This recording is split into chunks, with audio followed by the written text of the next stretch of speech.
My heart pounded in my chest as I stared at Owen's phone, the bright screen searing the horrific truth into my mind. The messages were unmistakable, sweet nothings and explicit details that could only be meant for one person, his lover. "Hey babe, can't wait to take you out tonight. I've got a surprise planned." I felt the blood drain from my face as reality crashed down upon me. My husband, my partner of 12 years, was having an affair. The phone slipped from my trembling hands as a tidal wave of emotions threatened to drown me. Shock, anger, devastation. I'm not sure how long I sat there, numb and motionless, before the sound of Nathan's laughter from the backyard jarred me back to the present. Taking a deep, shuddering breath, I willed my racing thoughts into focus. I couldn't confront Owen, not yet. This required a more calculated response. Retrieving his phone, I quickly deleted the damning thread, removing any trace of my discovery. No, Owen would not get off that easily. If he thought he could betray me and simply walk away, he was gravely mistaken. My mind whirred as the initial panic gave way to cold determination. I knew what I had to do. First, I needed evidence, concrete proof to dismantle every lie he would inevitably try to spin. Second, I required a plan to secure mine and Nathan's future, protecting us from the fallout of his reprehensible actions. I dialed the only person I could trust with such a weight. "Ella? It's me. We need to talk." By the time Owen returned home that evening, my game face was firmly in place. I smiled and played the doting wife, all while mentally cataloging his every move, his every casual lie. He would soon learn that betrayal came at a cost, and I intended to make him pay dearly. Over the next few days, I kept my ears priced for any information that could aid my cause, maintaining a cool front despite the storm of fury raging within. Scouring his emails, texts, and any other electronic trails, I slowly pieced together the sordid details of his affair, my hatred for this Jenna intensifying with every revelation. I also began meticulously documenting his indiscretions, ensuring I left no stone unturned. Legal counsel, separate bank accounts, updated beneficiaries, no precaution was too small in securing a future for Nathan and myself, free from Owen's corrosive influence. With Ella's assistance, I bided my time, allowing Owen to slip further into the web of his own lies as his actions grew more brazen. All the while, I steadily constructed an impenetrable case against him, turning his selfish misdeeds against him. One way or another, he would atone for his sins. Soon, the veil of deceit would be lifted, and only then would Owen comprehend the true consequences of betraying the person who knew him best. The day of reckoning was coming, and I would be ready. Over the next few weeks, I worked methodically to reshape our routines, gradually removing any ties that could impede a clean break from Owen. Little by little, I redirected finances into a secure account, paid down joint debts, and revised legal documents. I even switched Nathan to a new school, one closer to Ella's house, just in case. Owen, the oblivious fool, remained utterly clueless to the approaching storm. His arrogance left an increasingly blatant trail of evidence, received gifts inexplicably appearing around the house, furtive phone calls at all hours, shady rendezvous disguised as working late. I diligently catalogued every infraction, every despicable transgression. One afternoon, I caught him in the act, hunched over his laptop, having what he thought was a private video call. "You'll never guess what I have planned for this weekend, baby." He purred in that sickly sweet tone that made my skin crawl. "A cozy little bed and breakfast up in the mountains, just you and me." I pressed record on my phone, allowing his tawdry words to permanently etch his deceit before clearing my throat loudly. Owen startled, panic flashing across his face as he scrambled to minimize the window. Too late, I had bore witness to the truth yet again. "Oh, hey, hon." He feigned an innocent smile. "Just a work call. You know how it is." Rather than confront his pathetic lie, I simply quirked an eyebrow and strolled away, anger simmering beneath my calm veneer. Let him leave the increasingly transparent trail. It would only further damn him when I deployed my reckoning. A new fire lit within me as I doubled down on my efforts. I knew the law would side with the wronged spouse, especially with the cache of evidence I had diligently compiled, but it never hurt to stock more ammunition. With Ella's help, I left no stone unturned, drilling into Owen's email accounts, financial records, anywhere even the faintest trace of impropriety may lurk. And lurk it did. Jenna's name appeared again and again, a scarlet A woven through loan applications, withdrawals, even several Negley employees' reports that Ella managed to unearth. Piece by piece, I unraveled the tapestry of lies he so carefully attempted to shroud, revealing their affair for the umbrella of selfish deception it truly was. Meanwhile, Owen's behavior at home grew more erratic, more careless. Perhaps sensing the calm before the storm, he seemed determined to cram in as much debauchery as possible. I lost count of the evenings he stumbled in late, reeking of that trashy perfume, or the hushed phone calls held in parked cars. It was almost insultingly blatant.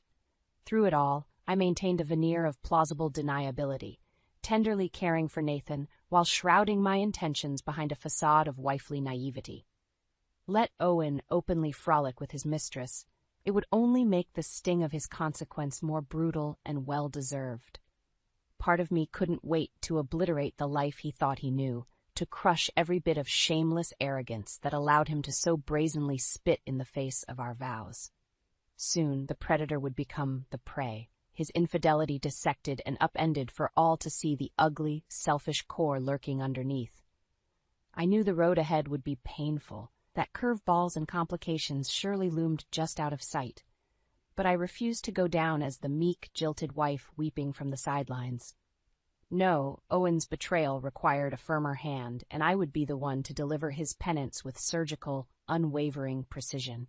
Licking my wounds in private, I steadied my nerves and hardened my resolve. Judgment awaited, and I would be its ultimate arbiter. As the weeks ticked by, more layers of Owen's deception began to unspool. Diving into our financial records, I discovered he had been steadily siphoning funds from our joint accounts into a separate, hidden stash. Thousands of dollars, drained to bankroll his escapes with that vile woman. The sheer audacity of it made my blood boil. Not only was he betraying my trust in the most unconscionable way, but he was robbing from our family's future, from Nathan's potential inheritance, to fund his deplorable indulgences. I felt utterly violated. Thankfully, I had kept meticulous documentation of every fishy transaction, every bit of evidence that could be leveraged against him. With Ella's guidance, I began quietly setting up my own off-the-books account, diverting what I could salvage to ensure a stable financial future for Nathan and myself, independent of Owen's selfishness. Ironic, I thought bitterly, that he would inadvertently teach me such an invaluable lesson about contingency planning. As if his monetary depravity despicable enough, I soon uncovered an even more gut-wrenching layer of Owen's betrayal. Amidst my impassive surveillance of his communications, I came across a galling string of messages between him and Jenna, each more repulsive than the last. "You know this can't go on forever, right?" Her artificially sweet words practically oozed through the screen. "If you ever want us to have a real future, you need to do the right thing and leave that family of yours behind." My heart plummeted into my stomach as I absorbed the full extent of her arrogant, cold-blooded manipulation. So that was her insidious game. She hadn't just set her predatory sights on snagging Owen for a fleeting dalliance, but had been systematically working to obliterate our entire lives. The worst part was, his responses seemed to be tacitly encouraging her suggestions. In that moment, I was gripped by an overwhelming protectiveness over Nathan. I refused to allow that shriveled snake of a woman to slither her way into destroying the sanctity of his childhood, of the life and values I had so lovingly nurtured. If she wanted a battle, she had just initiated a war she could never hope to win. I redoubled my efforts, drilling down on every last intersection of their sordid involvement. Deleted messages, calendar invites, receipts, all betraying a torrid breadcrumb trail deliberately hidden in plain sight, as though Owen reveled in parading his indiscretions behind my back. With Ella's assistance, I began compiling it all into an ironclad damning dossier, one that would ensure I emerged victorious. Meanwhile, as Owen's duplicity intensified, so did my efforts to lovingly insulate Nathan from the turmoil lurking under our roof. We spent quality time together each day, baking, doing arts and crafts, lavishing in the simplicities of the mother-son bond. Deep down, I drew strength from his innocence, from the bright future I was determined to preserve on his behalf. "Mom, can we go camping this summer?" Nathan asked one afternoon, all smiles and unbridled hope. "You, me and Dad?" My heart clenched at the thought of Owen tainting such a special tradition with his perverse dishonesty. Forcing a reassuring smile, I pulled my sweet boy close. "Of course we can, baby," I murmured into his hair. "Maybe somewhere extra special, just you and me." Owen couldn't be allowed to tarnish Nathan's horizons any longer. As his transgressions piled up, so did the fortifications around the family he had shattered beyond repair. Guided by Ella's pragmatism and my own unflappable discipline, I arised the art of sustainable vengeance, quietly assembling the battle plan that would neutralize every last threat he posed. Our future security was nearing weight off the deceptive life he had so recklessly constructed. Once the dust settled, Nathan and I would emerge vibrant and victorious, utterly insulated from the toxicity of Owen's rebounding misery. Soon, all would be laid bare, and that wretched mistress of his would learn the steep price for ruining the sanctity of my family. With my defenses solidifying, it was time to take the offensive.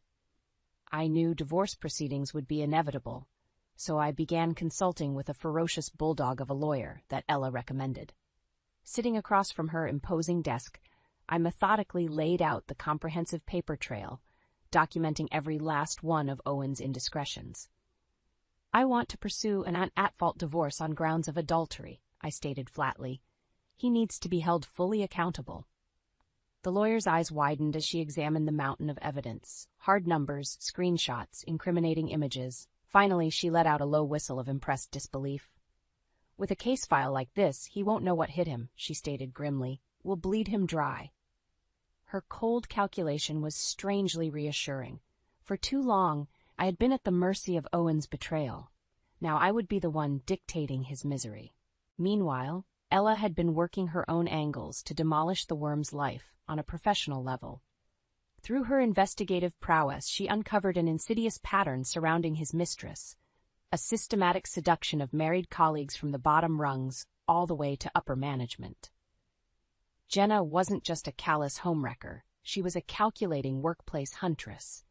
Armed with undeniable proof of her penchant for unscrupulous affairs, Ella began feeding anonymous tips to her employer's human resources department. Suddenly, the veneer of professionalism that Jenna had so carefully maintained began to disintegrate before her. I could only imagine the fear that started lacing Owen's messages to his mistress as gathering storm clouds of scrutiny began closing in on their indiscretion.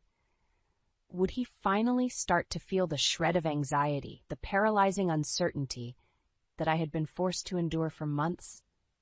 How delicious it would be to watch his world slowly implode while remaining utterly powerless to undo his own vile undoing. I refused to simply sit back and gloat, however. With the lawyer's guidance, I pressed forward in surgically separating myself from any legal or financial liability stemming from Owen's recklessness. Name was to be stripped from property titles, accounts relisted under just my name, every entanglement cauterized with precise intention. Like a gifted angler, I indelicately removed every barb and hook he had carelessly strewn across my life, one squirming tug at a time.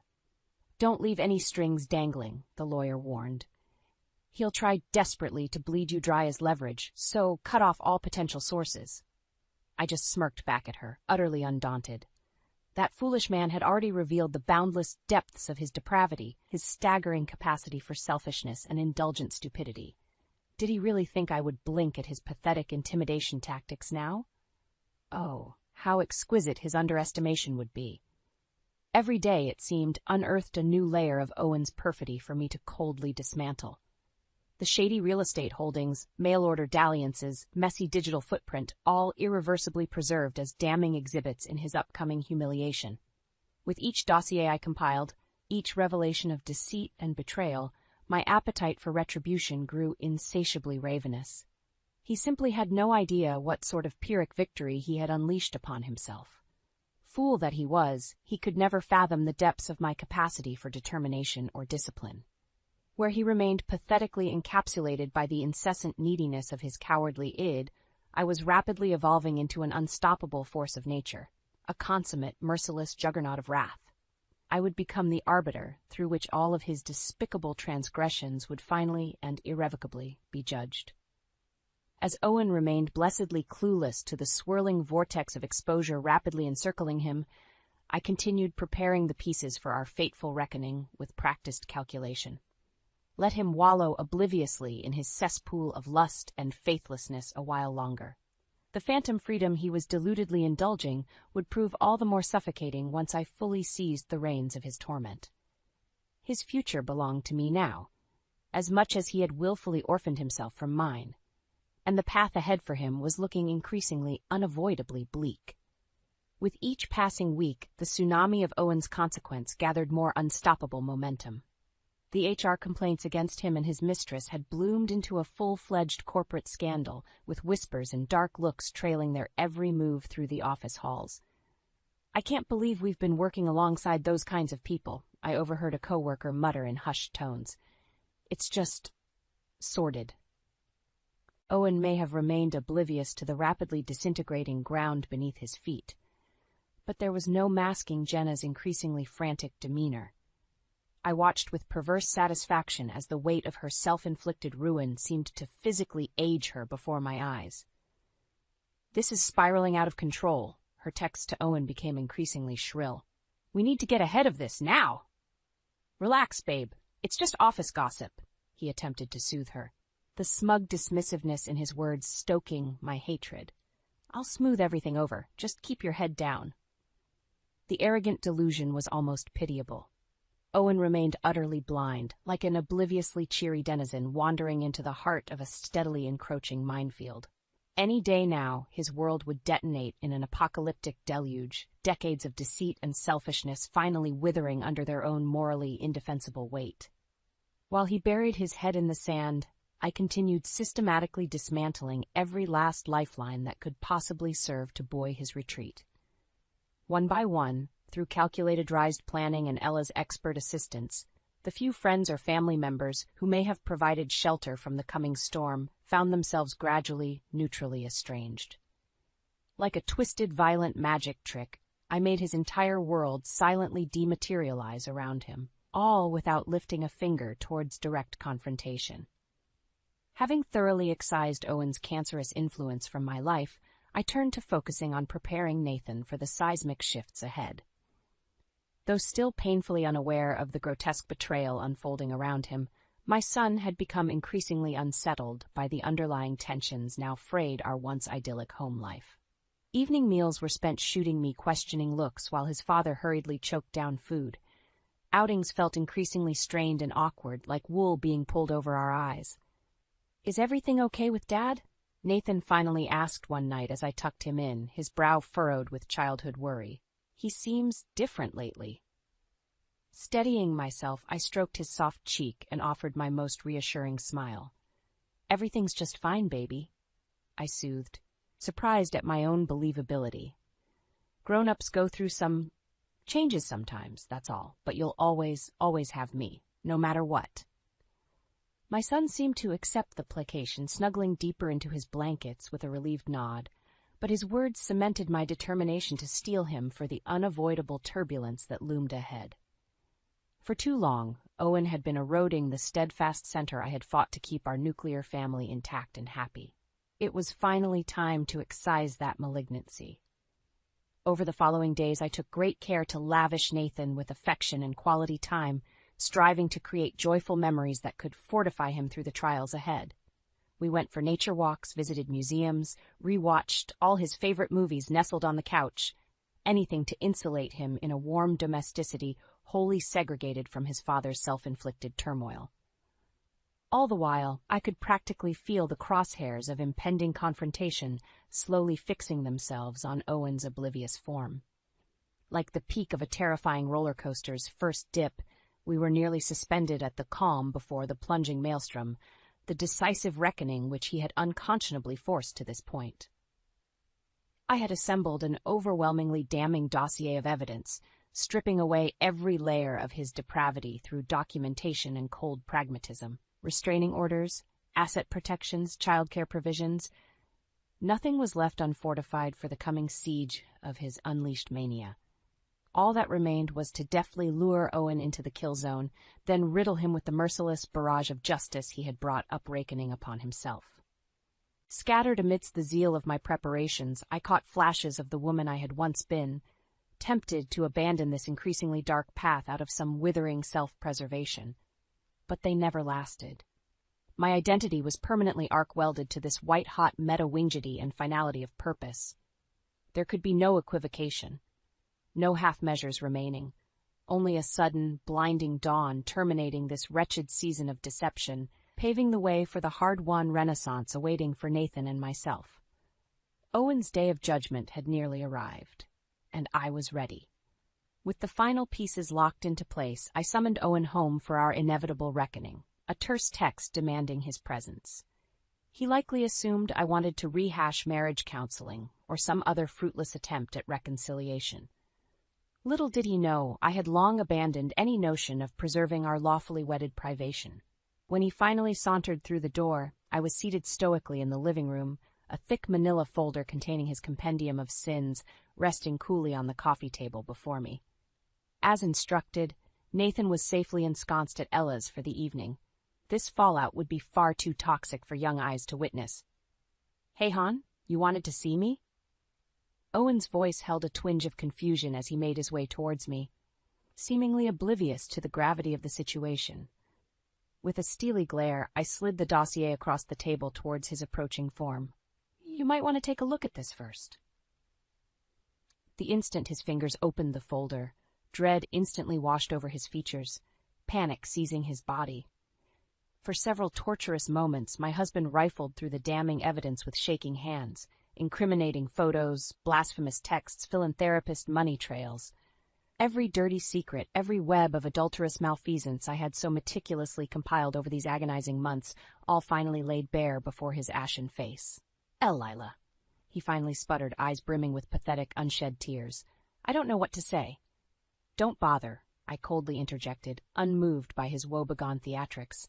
"Your actions have spoken volumes already. I'm done playing pretend, done swallowing the lies. Our marriage is over." The words seemed to slap him in the face, his jaw going slack with dismay. Good, let him marinate in the consequences of his selfish treachery for once. "But you can't be serious," Owen blubbered in disbelief. "After everything we've been through, we can work this out. I know we can. Just tell me what you need, Lila. I'll do anything." I gave a derisive snort at the absurdity of his blustering, utterly unmoved by his sniveling pleas. "You've already shown me exactly what you're willing to do. Lie, cheat, steal, utterly betray the very sanctity of our vows without a single shred of remorse, all to indulge your tawdry fling with that viper of a woman." My words hung heavy in the air, both of us fully aware that I was referring to his mistress, Jenna. His momentary hesitation said it all. Pathetically, his first instinct had been to attempt disassociation from her, the cowardly worm. "That's over. I swear," he backpedaled, desperation mounting. "Completely, totally finished. This was all a massive mistake. You have to know that." "A mistake?" My voice was a razor at his throat. "You don't get to play revisionist with your ugly, drawn-out patterns of infidelity and depravity, Owen. You made your bed, woven tightly with deceit and moral atrocity. Now you get to lie in it." On cue, punctuating the finality of my statement, the front door creaked open and my lawyer entered, manila folders clutched in her manicured grasp. She stalked over and deposited them squarely on the table next to the teetering stacks of Owen's documented sins.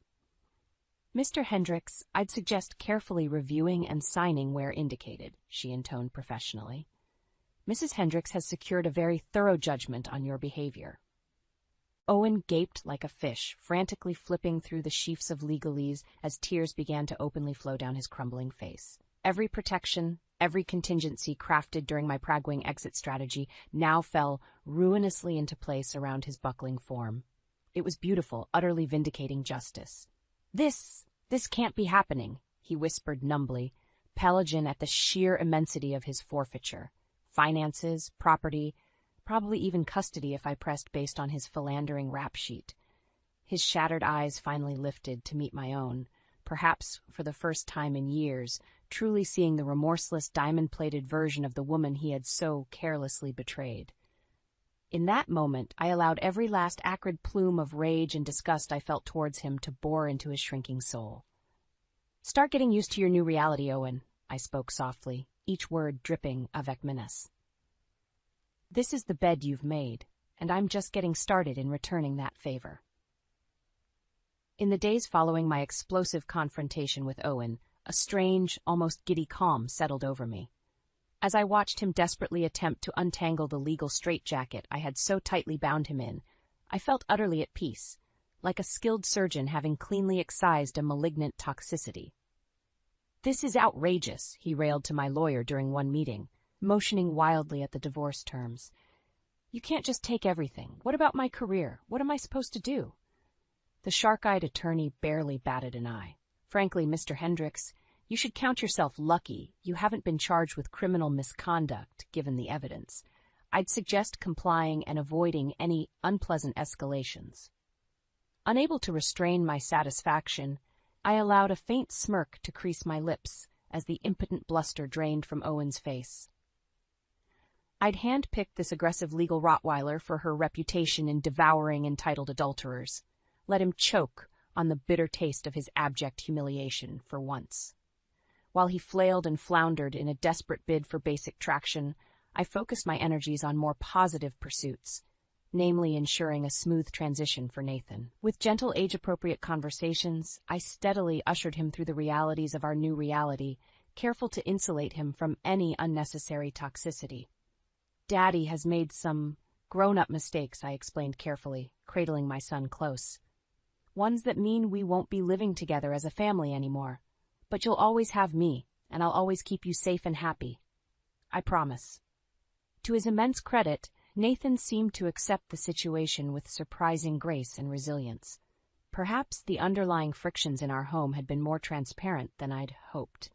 In any case, with the cancerous influence of Owen's toxicity expunged, I could already sense my son's lightening spirit, unshackled from the poisoned air he had been unwittingly inhaling for far too long. As for Owen, his pathetic attempts at reconciliation and mercy fell on deafened ears. I caught glimpses of his mewling voicemails, increasingly anguished texts pleading to meet, reeking of desperation, but I simply forwarded them to my lawyer, refusing to indulge his predictable histrionics for even a moment. He had chosen to selfishly discard any goodwill or decency between us. Now he could drown in the withering consequences. On the work front, Owen's life continued its inexorable implosion as his seamy conduct rapidly became laughingstock of the office. I almost pitied the wretch when Ella shared footage of him being perp-walked out of his workplace, cardboard box overflowing with personal items and millennial career relics clutched limply to his chest. Jenna could be seen slinking off in the background in a paroxysm of self-inflicted embarrassment. "You're finally getting what you deserve," Ella told me with a satisfied nod. "Both of you miserable snakes." I merely shrugged, suddenly self-conscious of the depth of my friend's loyalty. Truthfully, I held no grudge against Jenna anymore. Her petty, shriveled existence had already transformed into its own searing punishment, her prospects permanently cauterized by the wildfire of scandal she helped spark in her singular lust and weakness. Owen, however, he would never escape the full, crippling weight of my disdain and fury. Not until his dying day, spent groveling through the rubble of all he had destroyed through his arrogance and weakness. I would gleefully ensure it. With each passing milestone, the house transferred to my name, Owen's unceremonious loss of custody and privileges, his reputation left a smoldering crater of scandal. The vice around his flailing existence only tightened. The man I had once loved, the father of my precious child, had willfully transformed into an amoral, lust-addled parasite.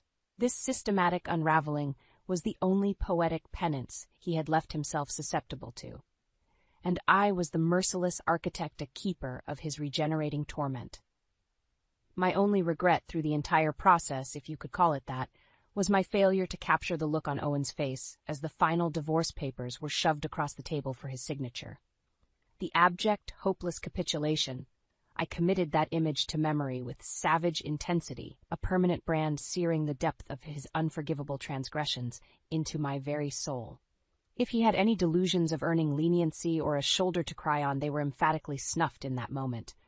I stood impassive, muscles taut and unyielding as the granite monolith I had become, unmoved by his pitiful, shuddering pleas. After all, he had made this bed, and he would lie in it forever. As the ashes of our immolated relationship cooled and scattered to the winds, I turned to embrace my radiant future with renewed determination. Nathan and I would not merely endure in the wake of Owen's ruination. We would flourish, heroically emboldened by the sheer ferocity of my love. The next chapter, wholly devoid of my cancerous husband's toxic influence, beckoned brilliantly. With the divorce finalized and Owen permanently exiled from our lives, an incredible weight seemed to lift from my shoulders. For the first time in what felt like an eternity, I could breathe easy again, unburdened by his insidious deception and selfishness poisoning the very air around me. Gone were the furtive glances over my shoulder, the gnawing doubts needling my subconscious. The pathological menace that was my former husband had been banished. In his place, stretching out ahead of Nathan and I, shone the inviting path of a fresh start, a life finally free from that emotional malignancy. My son, in particular, seemed to blossom in the weeks after Owen's departure. With his father's erratic, deflating presence no longer clouding our home, Nathan emerged a sunny, vibrant version of himself that I had feared was being slowly smothered. He laughed more, played with an unbridled joy and innocence, and seemed to walk taller, almost as if subconsciously relieved to be rid of an unseen burden. I knew he still harbored questions, childlike confusion about the intricacies of why Dad was no longer around. But I allowed those doubts to dissipate naturally through the simple pleasures of being present as his single, doting parent. Our bond deepened in ways I hadn't realized were possible, a nearness forged through the shared triumph over adversity. In many ways, I found myself rediscovering my own identity as well, reclaiming the woman I had been before the toxicity of Owen's influence took insidious hold. Gone were the feeble insecurities he had so skillfully preyed upon, replaced by an almost feral self-reliance, an unwavering confidence in my ability to nurture and provide unaided.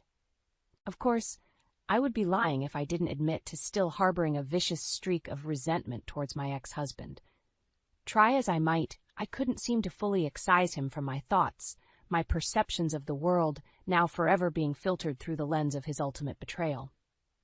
Mundane tasks like checking the mailbox or reviewing finances seemed to dredge up visceral flashes of that sickening sense of violation and embarrassment upon realizing the full extent of his cheating and squandering. But I refused to allow those ugly feelings to corrupt the fresh, vibrant horizons stretching out before Nathan and I. If anything, they reminded me of the revitalizing decision I had made to sever that dead weight and provided Flint's striking motivation to diligently maintain our freedom lest we stumble into a backslide. As for my actual encounters with Owen, well, they were bitterly limited to polite but emotionally distanced co-parenting obligations. I could sense his desperate yearning for any shred of warmth or nostalgic connection during the frequent custody handoffs, his eyes silently pleading for an olive branch or moment of levity he had long forfeited any right to. But I had meant what I said, that bridge had been napalmed to cinders, nothing remaining to rehabilitate. After the unspeakable transgressions and indignities he had subjected me to so callously, he would forever be immediately dead to me outside of the most rudimentary procedural dealings.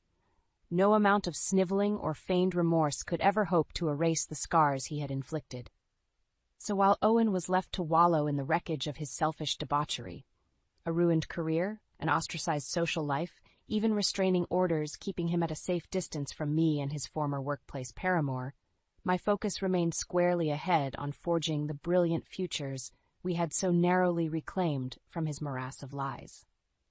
With Ella's support and encouragement, I slowly let down my guard, began embracing all the wonderful possibilities unfurling in this new dawn of independence. One key step was resurrecting my long-ignored graphic design passion into a full-fledged career, pooling my settlements into launching a thriving online business that allowed me the perfect work-life balance as a newly minted single mother. It was deeply validating, watching my creative hunches blossom into success while remaining ever present for Nathan's needs. Almost as if the universe itself was rewarding my perseverance and sacrifice, gently restoring the dignity that Owen had so malignantly leached away. From there, it was almost frighteningly easy to let the light back into our lives, our household brimming with renewed vitality. I founded a women's support group to empower other divorcees who had faced similar trauma. We took vacations abroad, soaking in new cultures and perspectives as antidotes to Owen's provincialism. By all metrics, we were genuinely, effervescently happy in ways that had eluded us throughout that entire dark chapter score of marital imprisonment.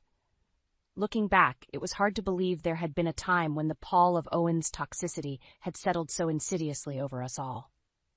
My memories of that miserably wasted purgatory already felt like dissolving fever dreams, ephemeral delusions overwhelmed and exorcised by the blinding truth that had set us free. Nathan and I had been given an almost implausible second chance at living our lives to their fullest potentials, one I vowed never to squander in exchange for mere complacency or jadedness ever again. My son would grow up seeing the true depth of a matriarch's inner steel, and the infinite power that comes from making the impossible choice to stand upright and walk towards the sun. As for Owen, well, the less said of his own diminishing existence, the better. I had moved on from that stunted, ignoble chapter, devoting what precious energy remained towards cultivating the two flames now burning bright before me. My son was my shining future, but my scorched redemption was entirely my own.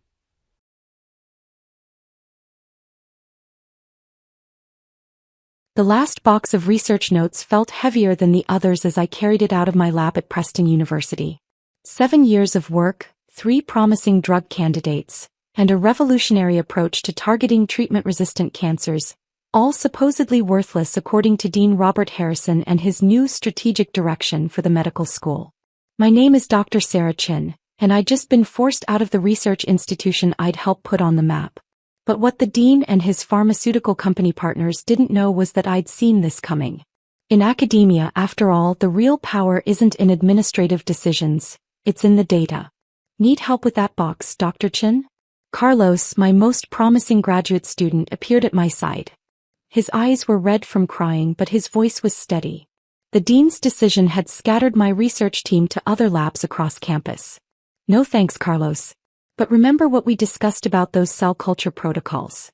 I gave him a meaningful look. He nodded slightly, understanding. For the past 3 months, we'd been documenting everything, securing data in ways the university couldn't touch. Such a shame about your failed research line, Dean Harrison's voice echoed down the hallway. He stood in his perfectly tailored suit, watching my evacuation with barely concealed satisfaction. But Meridian Pharmaceuticals' new research center will put Preston on the map. Sometimes we have to cut dead weight to move forward. I carefully set down the box, thinking about the conversation I'd overheard at last month's fundraising gala. Harrison with Meridian's CO. Chen's approach will revolutionize cancer treatment, but she's too focused on accessibility. Wants to keep the patents public, can you believe it? Once we shut down her lab, we can redirect her research through proper commercial channels. The research isn't failed, I said quietly, watching other faculty members trying not to stare. Colleagues I'd worked with for years, now afraid to be associated with me.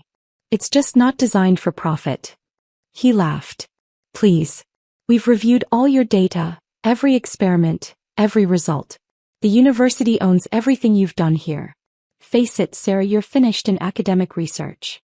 What he didn't know was that the complete data he was so confident about was carefully curated. The real breakthroughs, the most promising results, were documented in ways that would only become clear when revealed at exactly the right moment.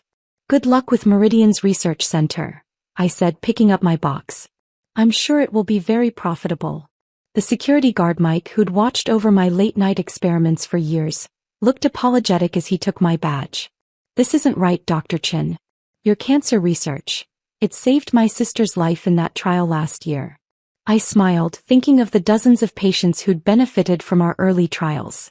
Sometimes the most valuable discoveries aren't the ones that make the most money. Outside, Preston's Gothic buildings loomed against the autumn sky. Students hurried between classes, unaware that their university was choosing corporate profits over public health research. I'd been part of this academic world for 15 years, but never on this side of betrayal. My phone buzzed, a message from Dr. Maria Santos at the National Institutes of Health. Just heard about Preston. Monthly review panel still on. Proceeding as planned, I typed back. Is everything ready? All set.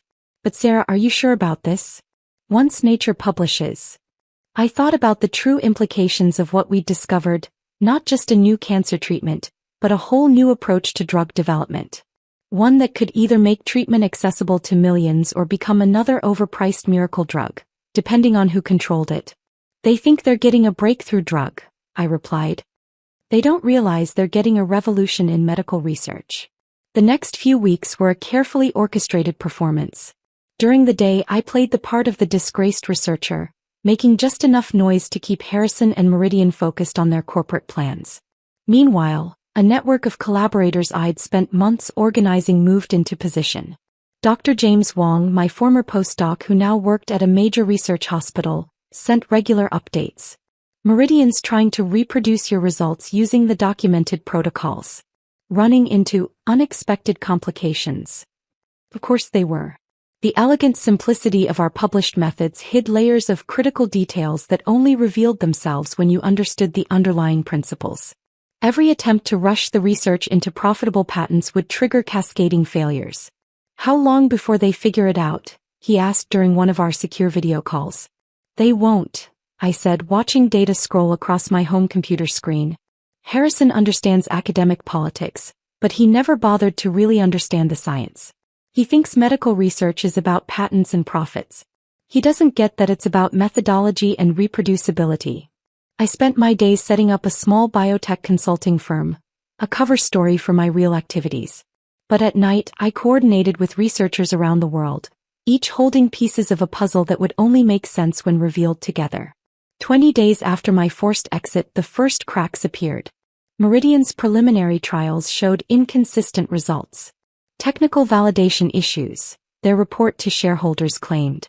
Their stock dropped 10%. They're trying to brute force the protocols, Carlos reported. 2 postdocs quit yesterday. The cell lines aren't responding like they expect. I thought about the elegant molecular pathways we'd discovered, how they required precision and patience rather than corporate timelines.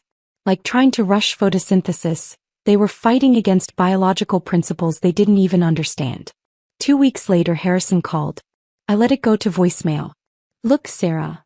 His voice tried for professional courtesy but couldn't hide the strain. Perhaps we were hasty. The research line is showing promise, but we're seeing some reproducibility issues. We could use your insight. As a consultant, of course. Very well compensated. I didn't call back. Instead, I sent a message to our international research network.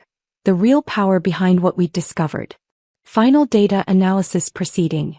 Nature publication on schedule. The response was immediate. Scientists at universities and research hospitals worldwide, all of them had been silently replicating and extending our work, building a body of evidence that would be impossible to suppress or control. 5 days before Nature's publication date, I received an unexpected visitor. Patricia Morgan, the lead investor behind Meridian's research center, stood at my home office door. We need to talk, she said, her usual corporate confidence replaced by genuine concern. These results. There's more to them than what's in the university records, isn't there? I gestured for her to sit. Finally asking the right questions, Patricia?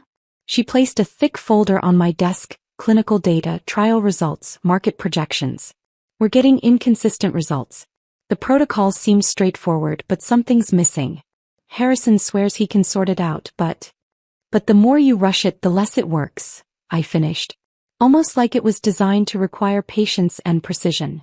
What do you want? She asked directly. Name your price to fix this.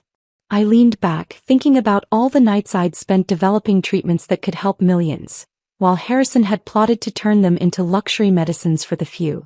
I don't want money, I said quietly. I want the research to be public. Not for me, for everyone.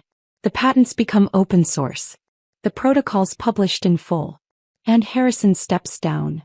That's billions in potential revenue you're talking about giving away. No, I corrected her. That's billions in human value I'm talking about protecting. You just can't see it yet. She left without agreeing, but I knew she'd be back. The numbers in her folder told a clear story, one that would only get worse when Nature published our full results. 3 days before publication, I sat in my home office, watching the sunset through autumn leaves. My phone was filled with messages from former colleagues, other researchers, even pharmaceutical companies, all sensing that something big was about to happen. James's message caught my eye. Harrison just called an emergency board meeting for the morning of publication. He claims he's found a way to expedite the research timeline. I smiled, thinking of the elegant complexity waiting in our complete protocols. Sometimes the best breakthroughs aren't forced. They're revealed through careful, methodical science that puts patients before profits. Publication day was coming.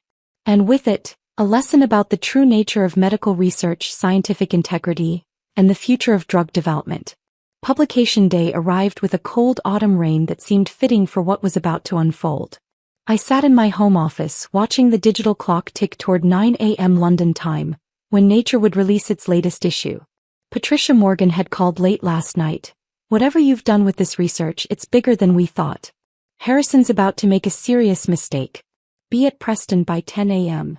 The emergency board meeting was scheduled for their main conference room, the one where, 7 years ago, I'd first presented my radical approach to targeting treatment-resistant cancers. Now I would return not as a disgraced researcher, but as the lead author of Nature's cover story.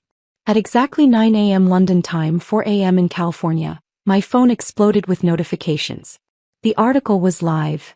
Novel molecular pathway shows promise for universal cancer treatment access. Within minutes, science journalists worldwide were reporting on our results.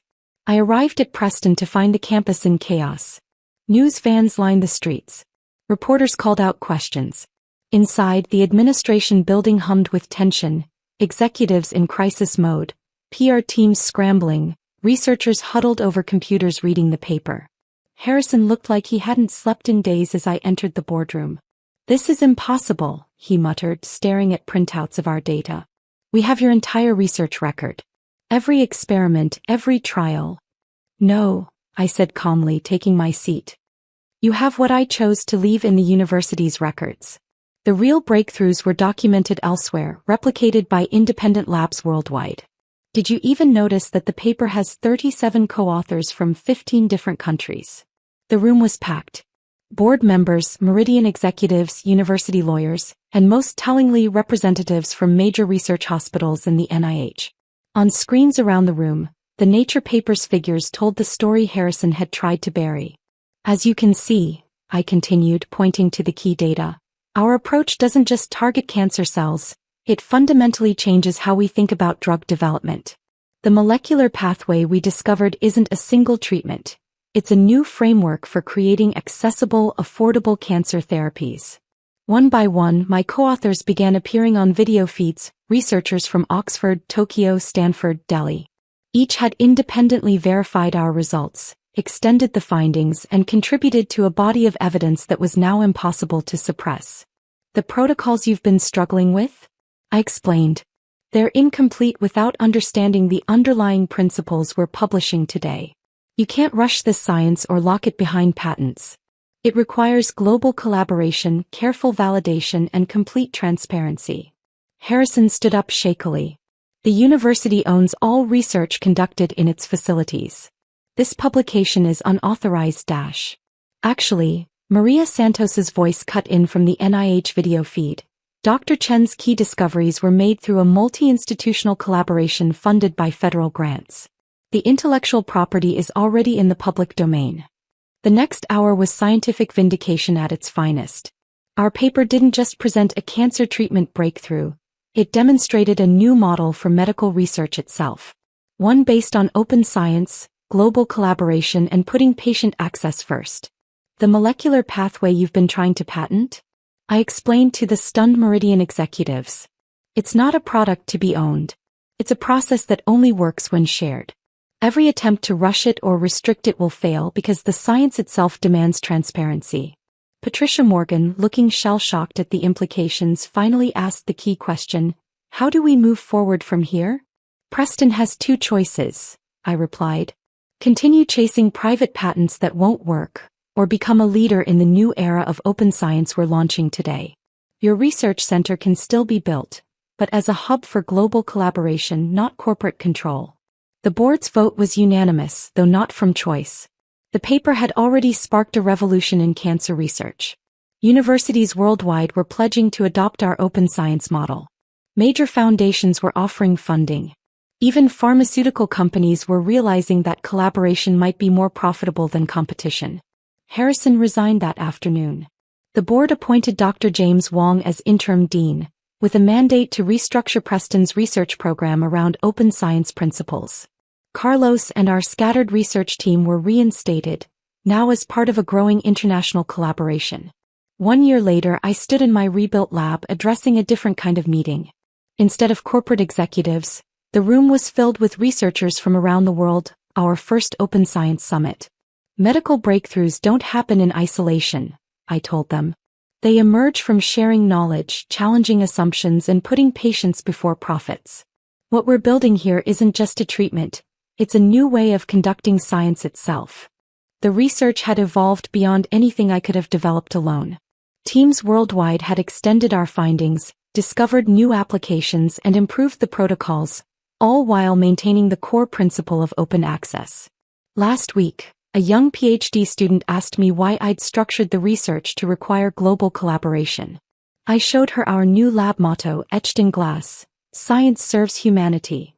The real breakthrough, I explained, wasn't just in the molecular pathway.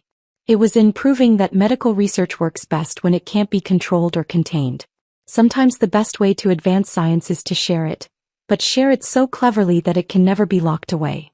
Patricia Morgan, who had become one of our strongest advocates for open science, joined me for coffee recently. "You know what Harrison never understood?" she mused. "The billions he wanted to make by patenting your discovery, we're generating more value by sharing it.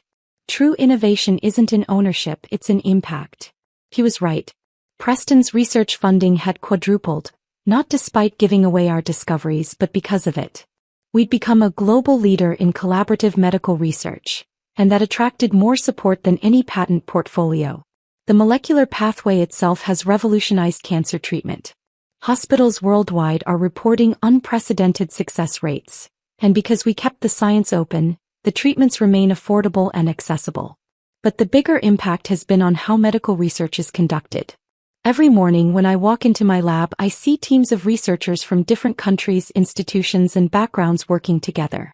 The walls that once divided us, institutional, commercial, national, have been replaced by bridges of collaboration. Harrison, last I heard, he was trying to launch a private biotech venture, but researchers and investors tended to avoid anything with his name attached. The era of secretive, profit-driven medical research was ending. In the end, the greatest victory wasn't in proving Harrison wrong, it was in proving that science itself works best when it serves everyone. The treatments we developed remained accessible, the research community grew stronger, and the vision of open science became reality.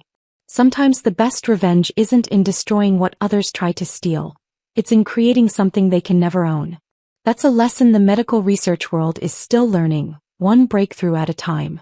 2 weeks ago, I received a letter from a mother in India. Her daughter had been successfully treated using our protocol at a local hospital. "Thank you for making this accessible to everyone," she wrote. "You've given us something priceless, hope." That letter now hangs in our lab, reminding us that the true value of science isn't measured in patents or profits, but in lives improved and hope restored. It's a different kind of impact than Harrison envisioned, but it's the one that truly puts universities on the map. After all, the most powerful discoveries aren't the ones we keep for ourselves, they're the ones we share with the world.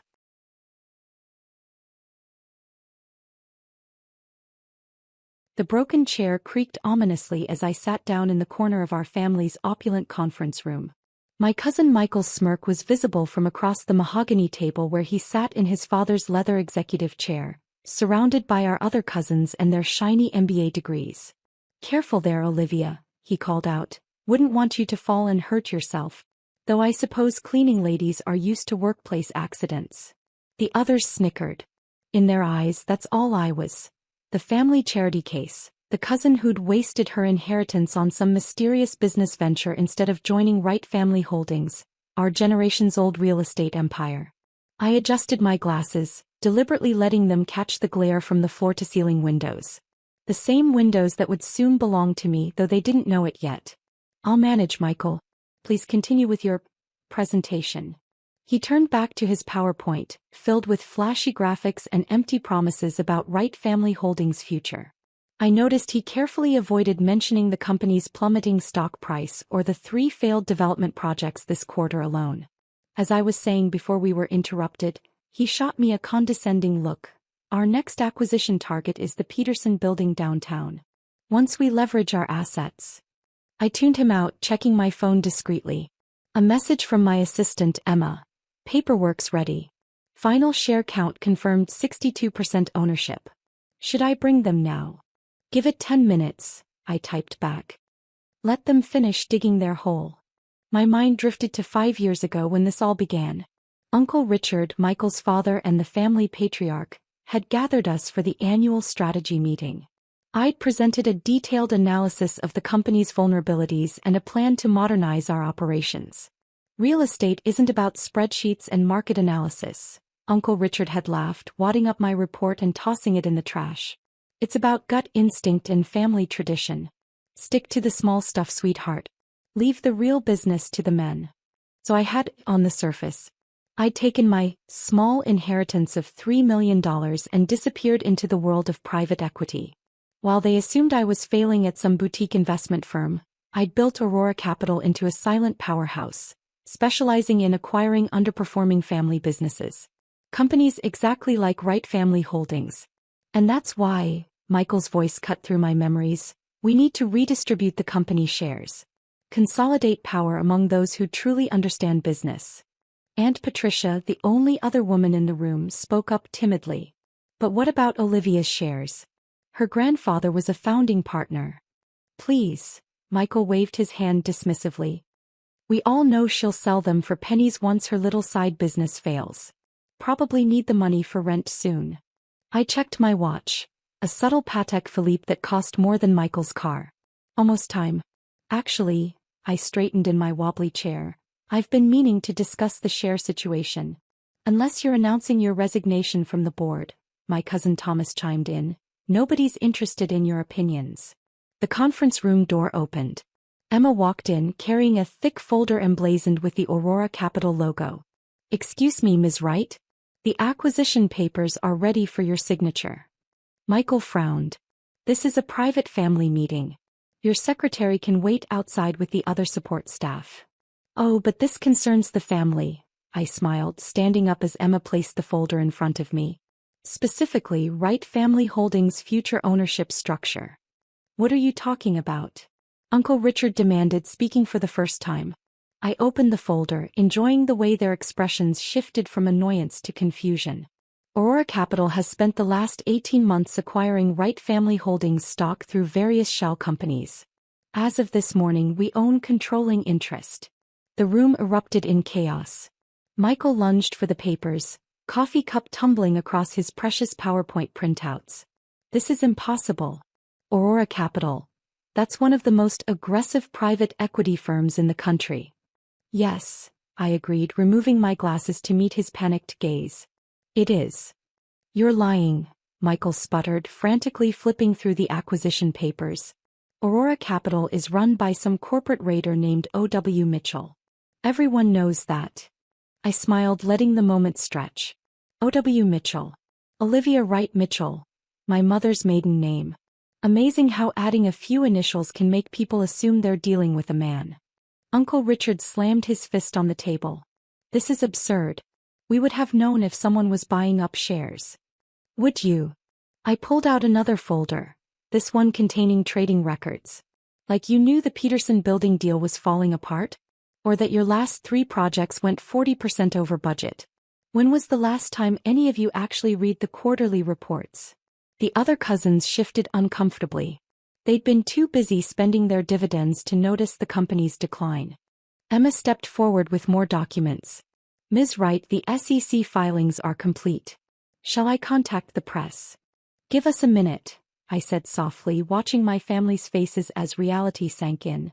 I think we need a little family discussion. Aunt Patricia broke the silence. But you're just the quiet one. The one who never. Never what, Aunt Patricia? Never showed off. Never bragged about my Harvard MBA. Never flaunted my success. I gestured around the room. While you were all busy proving how important you were, I was building something bigger than inherited privilege. My phone buzzed. Messages flooding in as news of the acquisition leaked. Industry contacts. Brilliant move. Never saw it coming. Business reporters. Interview request Right Holdings acquisition. Financial analysts. Aurora Capital strikes again. This is a trick, Michael declared, but his voice trembled. Dad, do something. Uncle Richard had aged years in minutes, his face ashen. The shares. How did you get so many shares? Simple. I perched on the edge of the conference table. No broken chair needed now. I watched. I listened. Every time one of you needed quick cash for a new car or vacation house, my shell companies were there to buy your shares.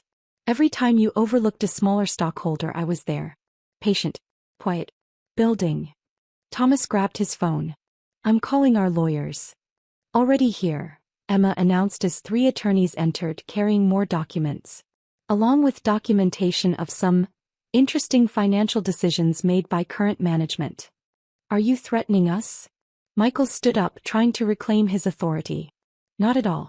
I'm offering you a choice. I pulled out individual folders with their names. Inside you'll find 2 options. Option 1. Resign your positions, keep your remaining shares as silent partners, sign the non-compete agreements.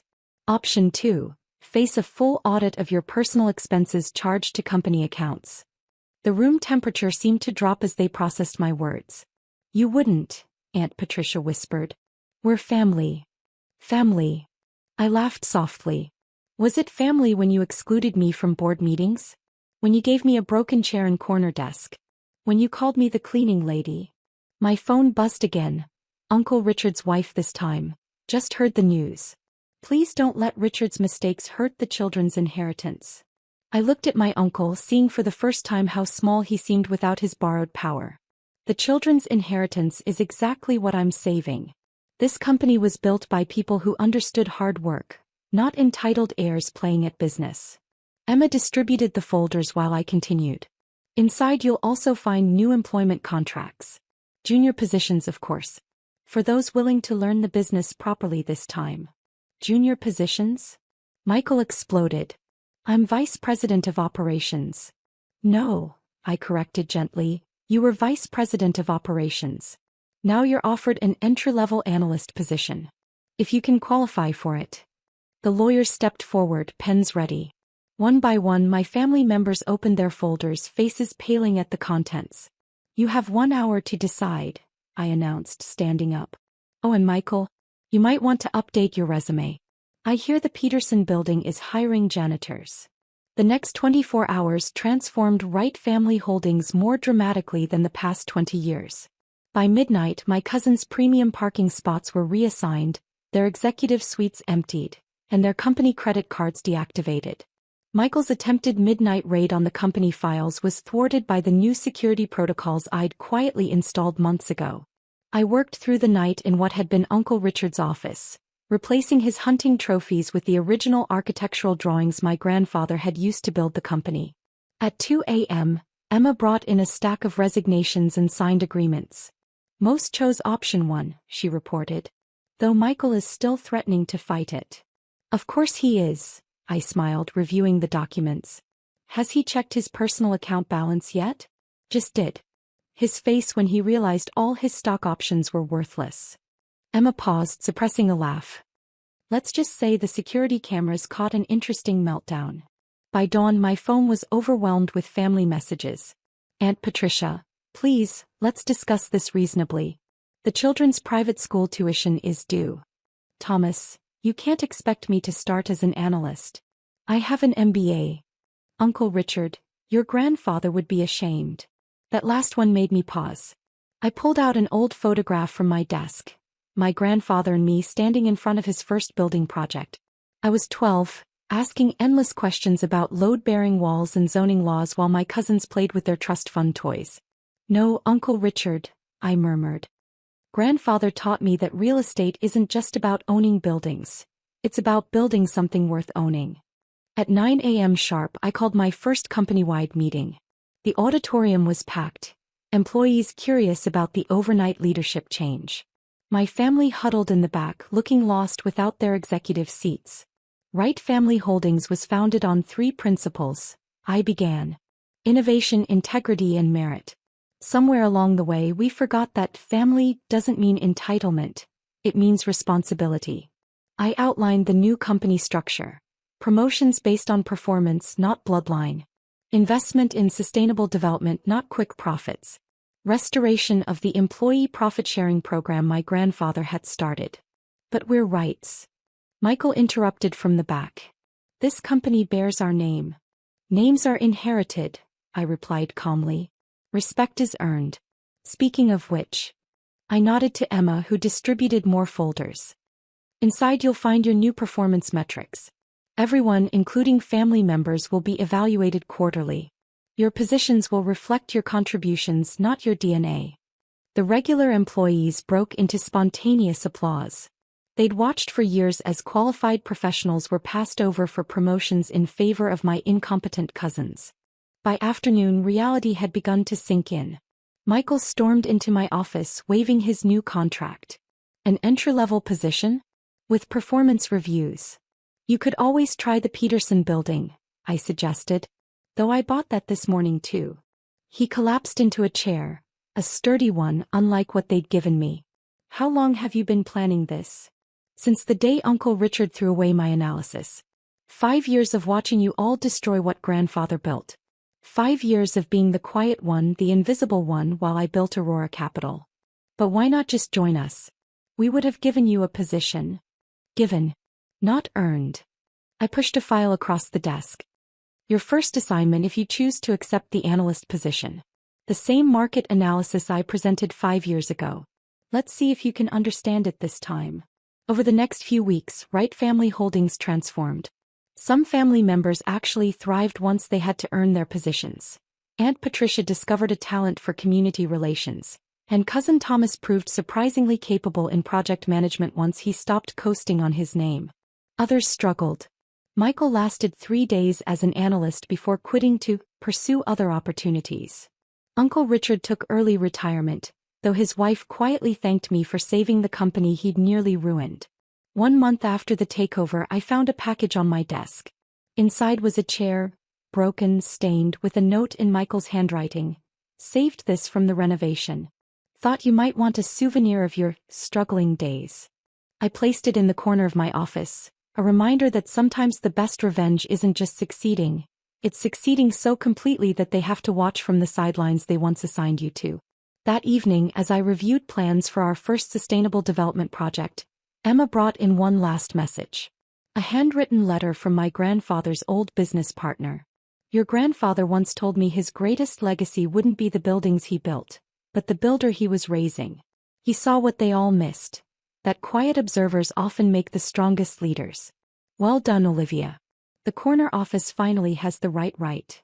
I smiled, touching the photograph of 12-year-old me studying blueprints. Success isn't about having the biggest chair at the table. It's about building a table worth sitting at and filling it with people who've earned their seats. My phone buzzed one final time. Michael using his personal email since his company account was disabled. The analyst position. Is it still available? Turns out trust funds don't last as long as they used to. I looked at the broken chair in the corner, then at the empire I'd built while sitting in it. Yes, I typed back. But this time you'll have to earn the right to sit at the table. Even if it's in the corner. After all, the best views of a company's future sometimes come from the seats others consider beneath them. Just ask the quiet one in the corner, watching, learning, and building something greater than they could imagine. Because sometimes, the strongest foundations are built by those they forced to start from the bottom. And the sweetest success isn't in taking their seats. It's in showing them why they never deserved them in the first place. Late that night, standing at the window of what was now truly my office, I watched the city lights flicker across our buildings, each one a testament to what my grandfather had started and what I had saved.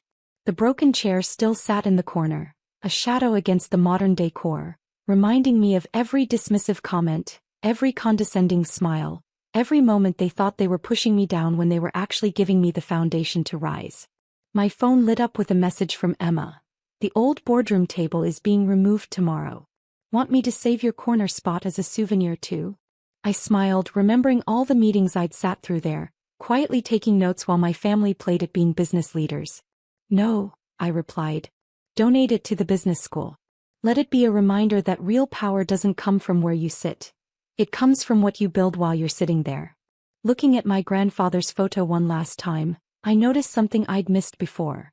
In the background, behind us studying those blueprints, was a broken chair.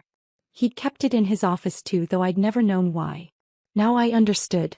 Some lessons about success are best taught from the uncomfortable seats of humility. Tomorrow I'd start interviewing for new executive positions. The candidates would all sit in proper chairs, but I'd be watching for the ones who understood that every seat at the table had to be earned, not inherited. Because sometimes the greatest legacy isn't the empire you build. It's teaching others how to build their own, one uncomfortable chair at a time.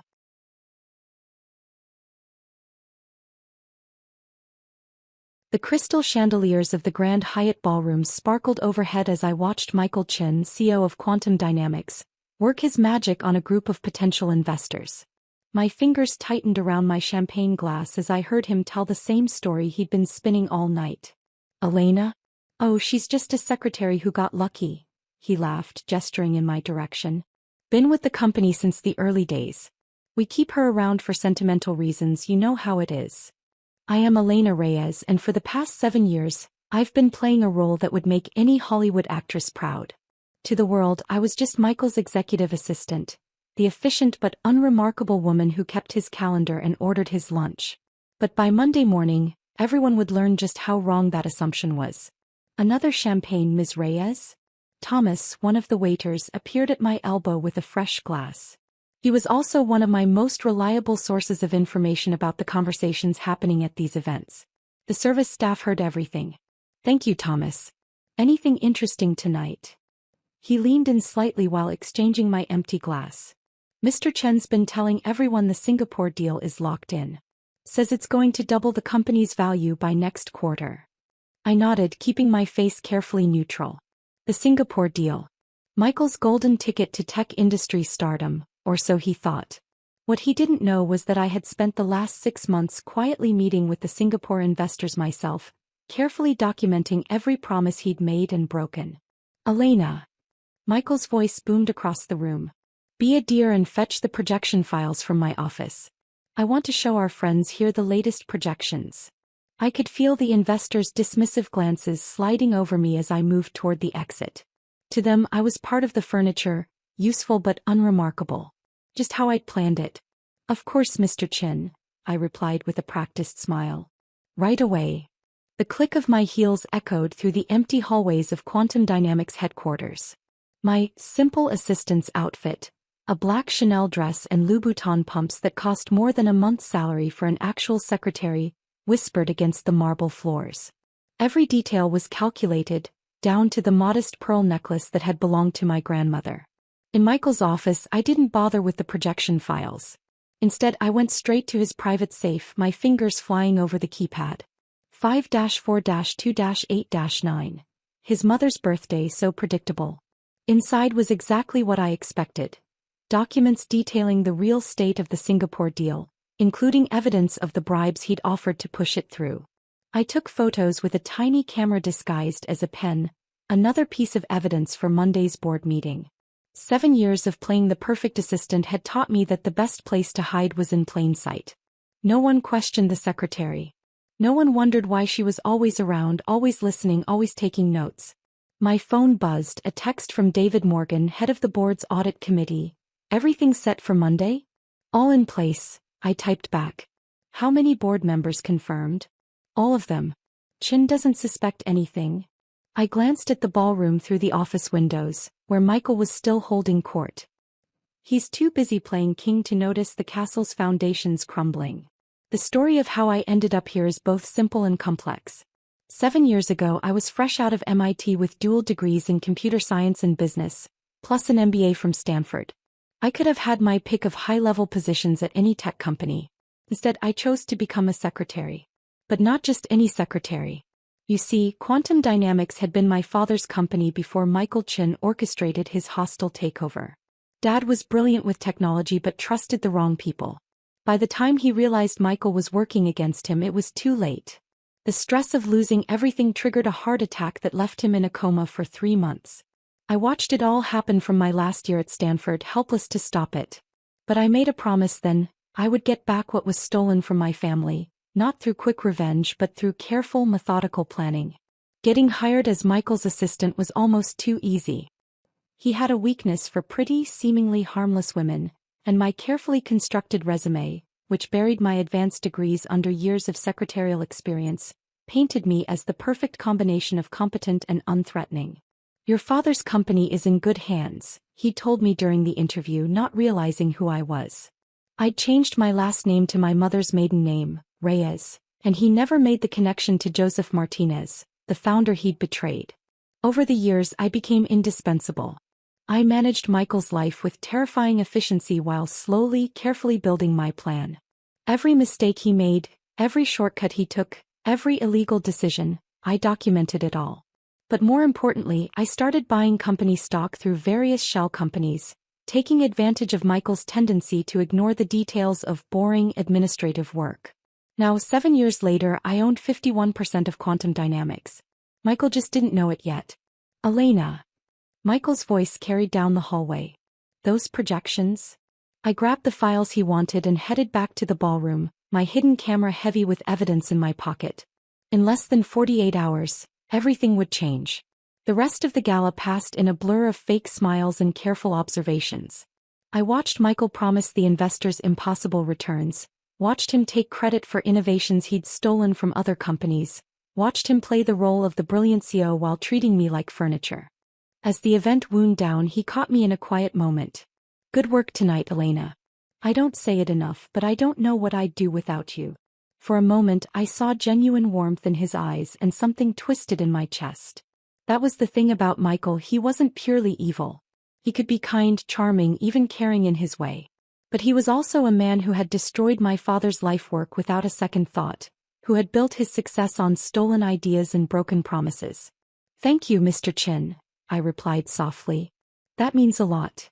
He smiled, patting my shoulder like one might pat a faithful dog. "Why don't you take Monday morning off? You've earned it." I kept my face carefully blank.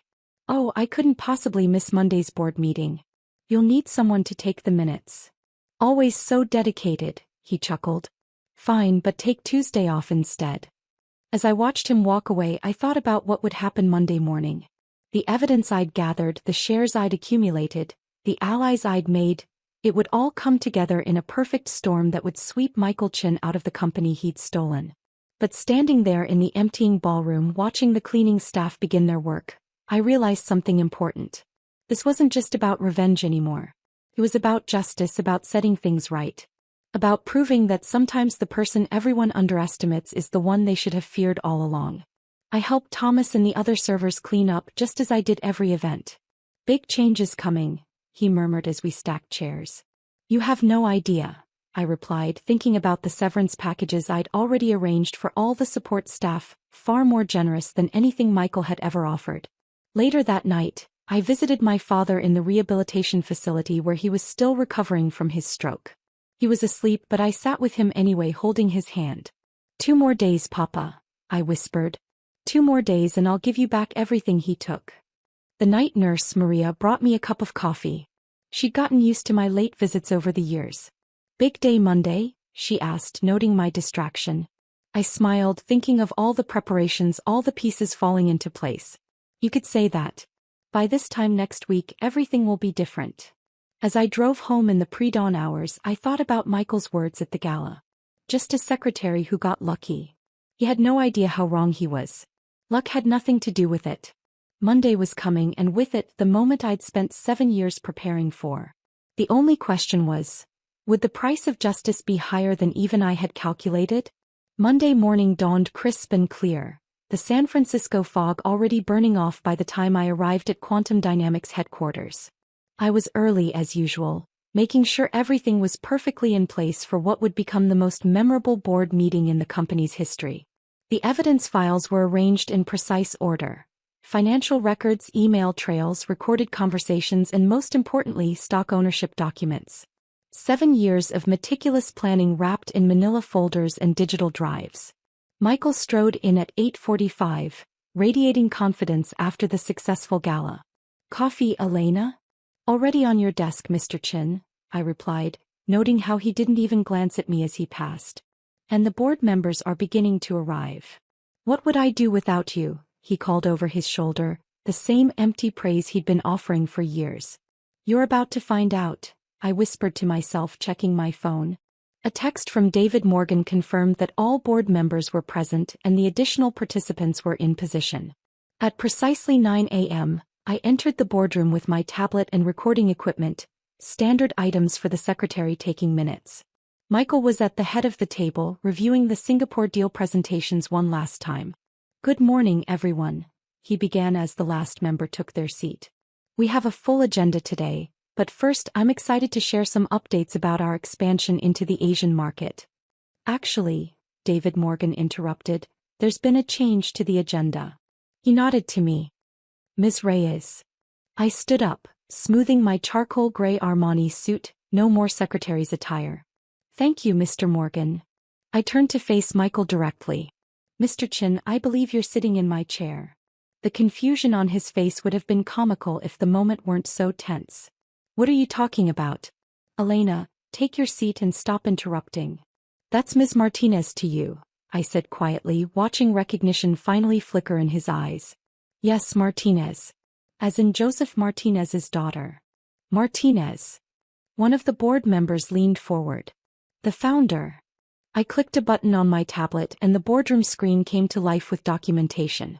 7 years ago, Michael Chin orchestrated an illegal hostile takeover of my father's company.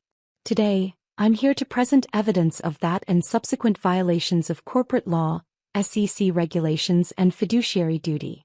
Michael's face had gone pale. This is ridiculous. She's just a secretary A secretary with degrees from MIT and Stanford, David Morgan cut in. And more importantly, the majority shareholder of Quantum Dynamics.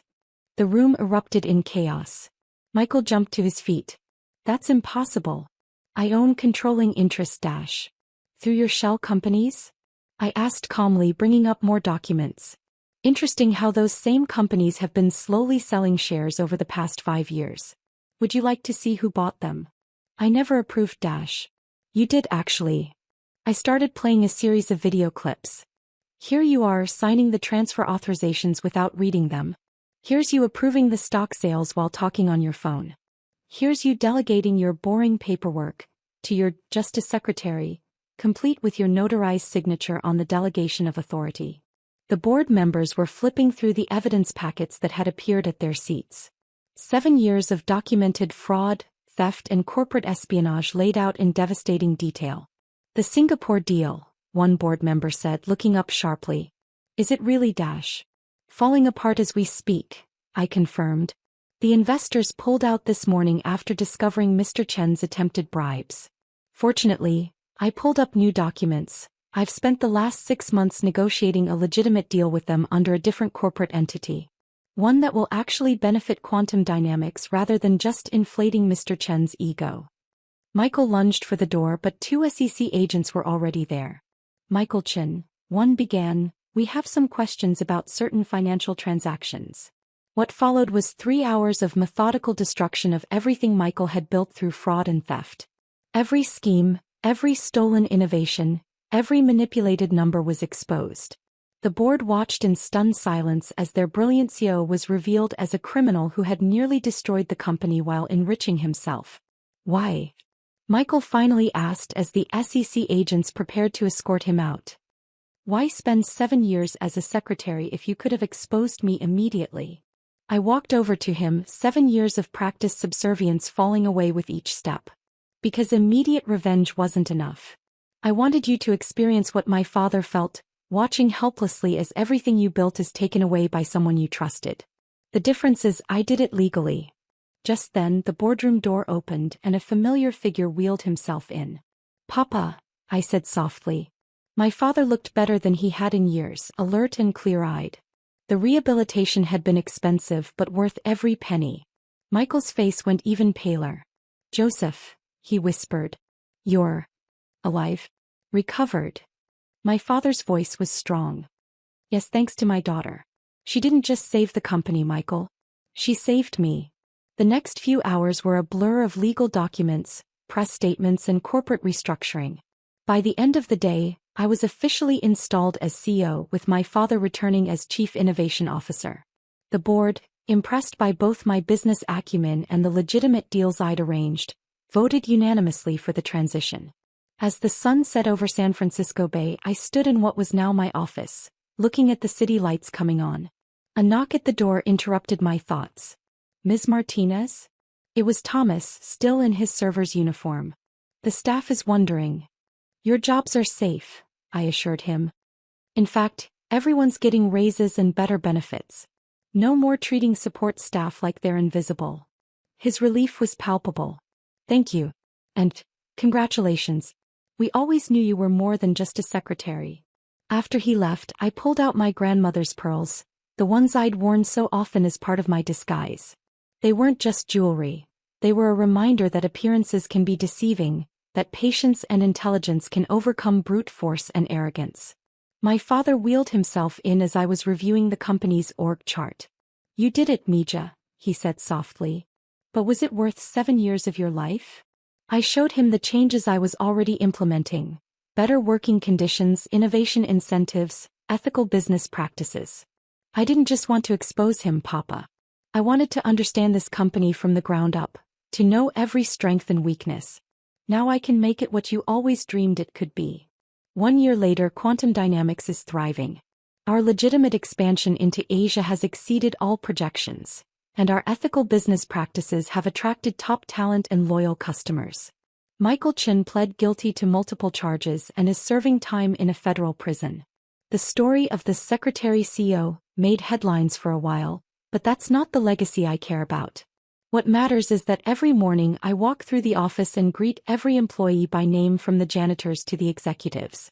Because I learned during my 7 years of observation that a company's true strength lies not in its stock price or market share, but in the people who show up every day to make it work.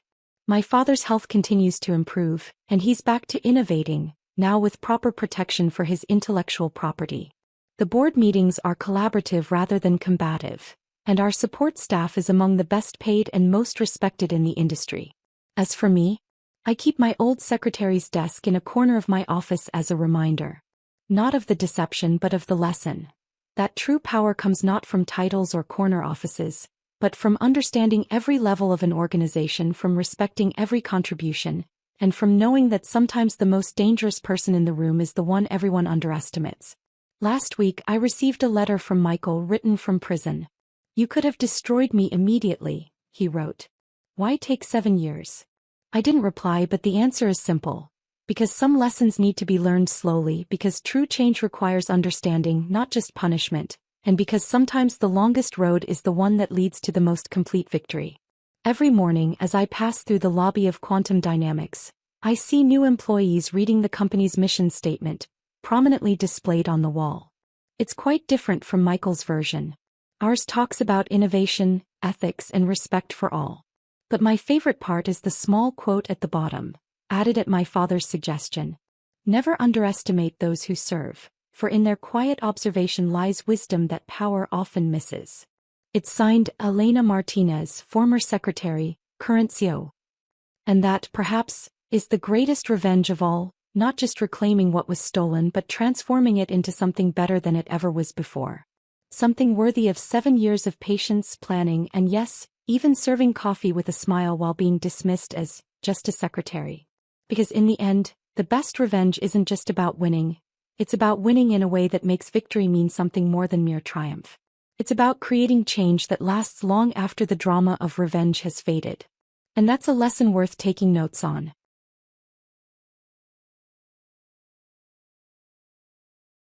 My name is Emily Chin, and I never expected to become the owner of Bella Rosa, the once legendary Italian restaurant in downtown Boston.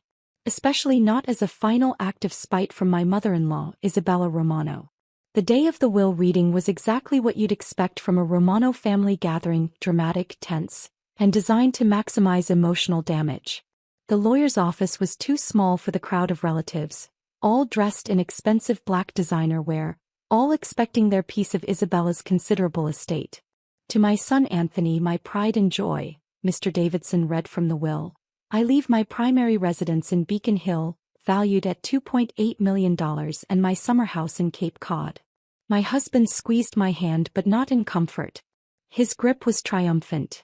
To my daughter Maria, I leave my investment portfolio, currently valued at $1.5 million, and all my jewelry. Maria shot me a smug look from across the room. She'd never forgiven me for stealing her brother, despite the fact that Anthony and I had been married for 5 years.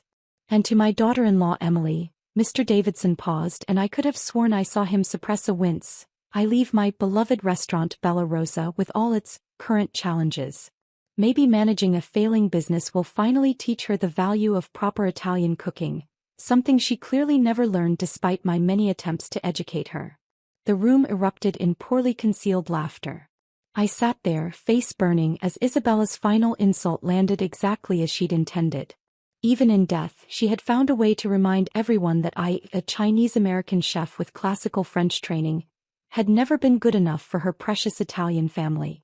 The restaurant's current market value, Mr. Davidson continued, clearly wanting to get this over with, is estimated at negative $247,000, accounting for outstanding debts and needed repairs. More snickers. Everyone knew Bella Rosa had been struggling for years. What had once been Boston's premier Italian restaurant was now barely keeping its doors open, surviving mostly on memories and the occasional tourist who didn't read reviews. Emily, Maria's husband Marco, called out, "If you want to sell that money pit, I'm sure we can work something out. Say $50,000? Save you the headache of watching it fail even more spectacularly." I looked around the room at my husband's family. The same people who had spent 5 years criticizing my cooking, my career choices, my very existence.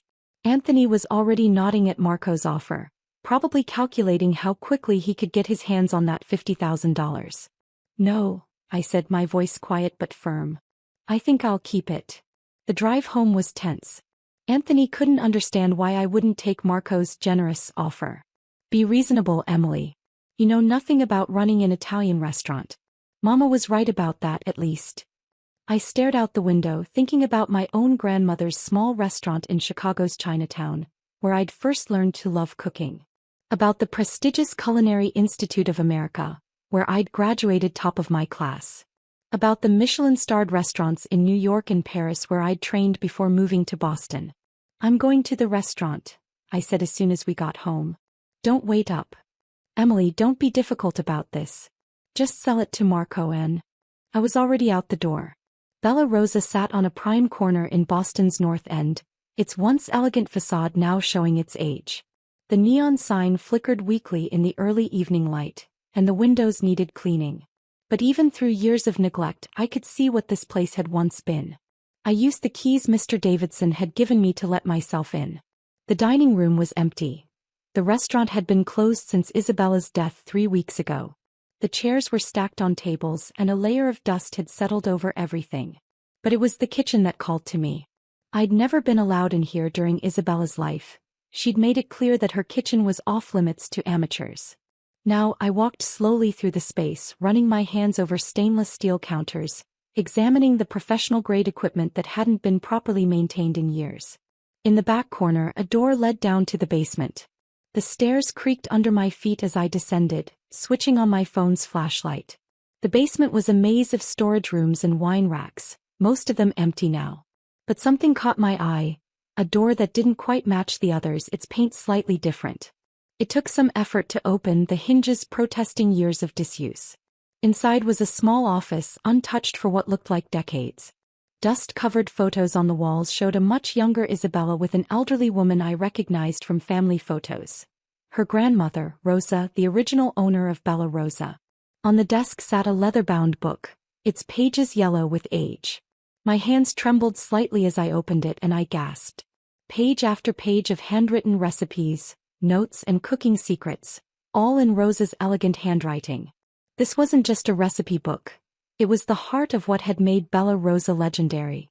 I sat down in the old office chair, carefully turning the pages. Each recipe told a story, not just ingredients and methods, but the heritage of Italian cooking passed down through generations. Notes in the margins revealed secret techniques, special ingredient sources, the little details that could turn a good dish into an unforgettable one. But there was something else too. Between the recipes were business notes, supplier contacts, and most intriguingly, details about a secret blend of herbs and spices that Rosa had sourced from a small farm in Tuscany. The same blend that had made Bella Rosa's sauce famous across New England. My phone buzzed. Another text from Anthony. Marco raised his offer to $75,000. Don't be stubborn about this, Emily. I looked around the dusty office at the history hidden away down here, at the legacy Isabella had never bothered to uncover. She had been so busy maintaining her idea of tradition that she'd lost touch with what had actually made this place special. I opened my notes app and began documenting everything. The recipes, the techniques, the supplier notes, especially the contact information for that farm in Tuscany. Then I started making calls. First to my old mentor from culinary school, Chef Jean-Pierre. Emily, ma chérie. A traditional Italian restaurant? How intriguing. Tell me more. Then to my former colleagues from Lou Bernardine in New York. Looking for a new challenge? How do you feel about reinventing a legend? Finally, to my best friend Lucy, who had built her own successful restaurant PR firm. I need your help making history. Around midnight I finally headed home, my mind racing with plans. Anthony was waiting up despite my earlier words. Emily, be reasonable, he started. You don't know anything about. I'm keeping the restaurant, I cut him off. And I'm moving into the small apartment above it while I get things running. You can either support me in this or... I let the sentence hang there, its implications clear. He stared at me, seeing something in my face that made him step back. You're serious about this? More serious than I've ever been about anything. He ran his hands through his hair, frustrated. Fine. Waste your time. But don't come crying to me when it fails even worse than it did under Mama's management. I smiled, thinking about Rosa's recipe book safely stored in my bag. Don't worry. I won't. The next morning I began making more calls, to suppliers, contractors, designers. I had $150,000 in savings, most of it set aside for the house Anthony had been wanting to buy. Now it would serve a different purpose.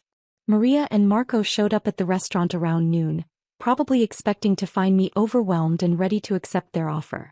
Instead they found me in Isabella's old office, now my office, surrounded by contractors' quotes and design plans. This is ridiculous, Maria sneered. You'll destroy Mama's legacy. I looked up from the papers on my desk, thinking about the true legacy hidden in that basement office. No, Maria. I'm going to restore it. The real legacy of Bella Rosa. And you're going to wish you'd paid more attention to your great-grandmother's secrets. They left in a huff, but I barely noticed. I was already focusing on my next task. Reaching out to that small farm in Tuscany, hoping Rosa's old contacts were still valid. Because I had a plan, one that would make Isabella's final insult backfire in ways none of them could imagine. The next 3 months were a blur of 18-hour days and endless challenges. I poured every cent of my savings into transforming Bella Rosa, but not in the way everyone expected. While the Romano family probably imagined me turning it into some sort of fusion nightmare, I had a different vision. My first breakthrough came 2 weeks after finding Rosa's recipe book. After dozens of calls and emails, I finally reached Giorgio Martelli, grandson of the Tuscan farmer who had supplied Rosa's secret herb blend. Signorina Chin, his accented voice crackled over the international call. I remember the letters from my grandfather about Bella Rosa. He always said Rosa Romano was the only chef who truly understood how to use our herbs. And do you still grow them? I held my breath. See, the same fields, the same methods. But no one has ordered the special blend in many years. I smiled. I'd like to change that. The renovation work continued while I waited for the first shipment. Lucy's PR firm had started a subtle campaign, dropping hints in local food blogs about changes at Bella Rosa. The speculation grew when people noticed the construction work, the new deliveries, the late-night lights. Chef Jean-Pierre arrived from New York to help me test the recipes. We spent days in the kitchen, following Rosa's detailed instructions, adjusting techniques for modern equipment while maintaining the traditional flavors. Incroyable, he muttered, tasting our third attempt at Rosa's signature sauce. This is not just Italian cooking, this is art. The real test came when the herb blend arrived from Tuscany. The moment I opened the package, the kitchen filled with an aroma that brought tears to my eyes. This was it, the missing piece that had died with Rosa, the secret Isabella had never bothered to uncover. 2 months into the renovation, Anthony finally came to see what I was doing. He found me in the kitchen surrounded by testing plates and notes. "Emily," he started, then stopped, taking in the transformed space. The kitchen gleamed with restored equipment and new additions. The walls, once cluttered with faded photos, now displayed a carefully curated history of Bella Rosa, centered around a restored photo of Rosa herself. "Try this," I said, offering him a spoonful of sauce. He hesitated, then tasted it. His eyes widened. This tastes like Bella Rosa did 40 years ago?" I supplied. "When your great-grandmother was still cooking. How did you?" I showed him the recipe book explaining about the hidden office, the Tuscan herbs, all of it. For the first time in our marriage, I saw respect in his eyes when he looked at me. "Why didn't Mama know about any of this?" "Because she was too busy preserving her idea of tradition to look for its real roots," I said softly. "She never went looking for what made this place special in the first place." The reopening was set for a Friday night in October. That morning I received 3 deliveries: fresh herbs from Tuscany, a new set of handmade plates from Italy, and a letter from Marco offering $200,000 for the restaurant. I placed the letter in Rosa's recipe book, a bookmark for the page containing her most famous recipe, the one we'd be serving tonight.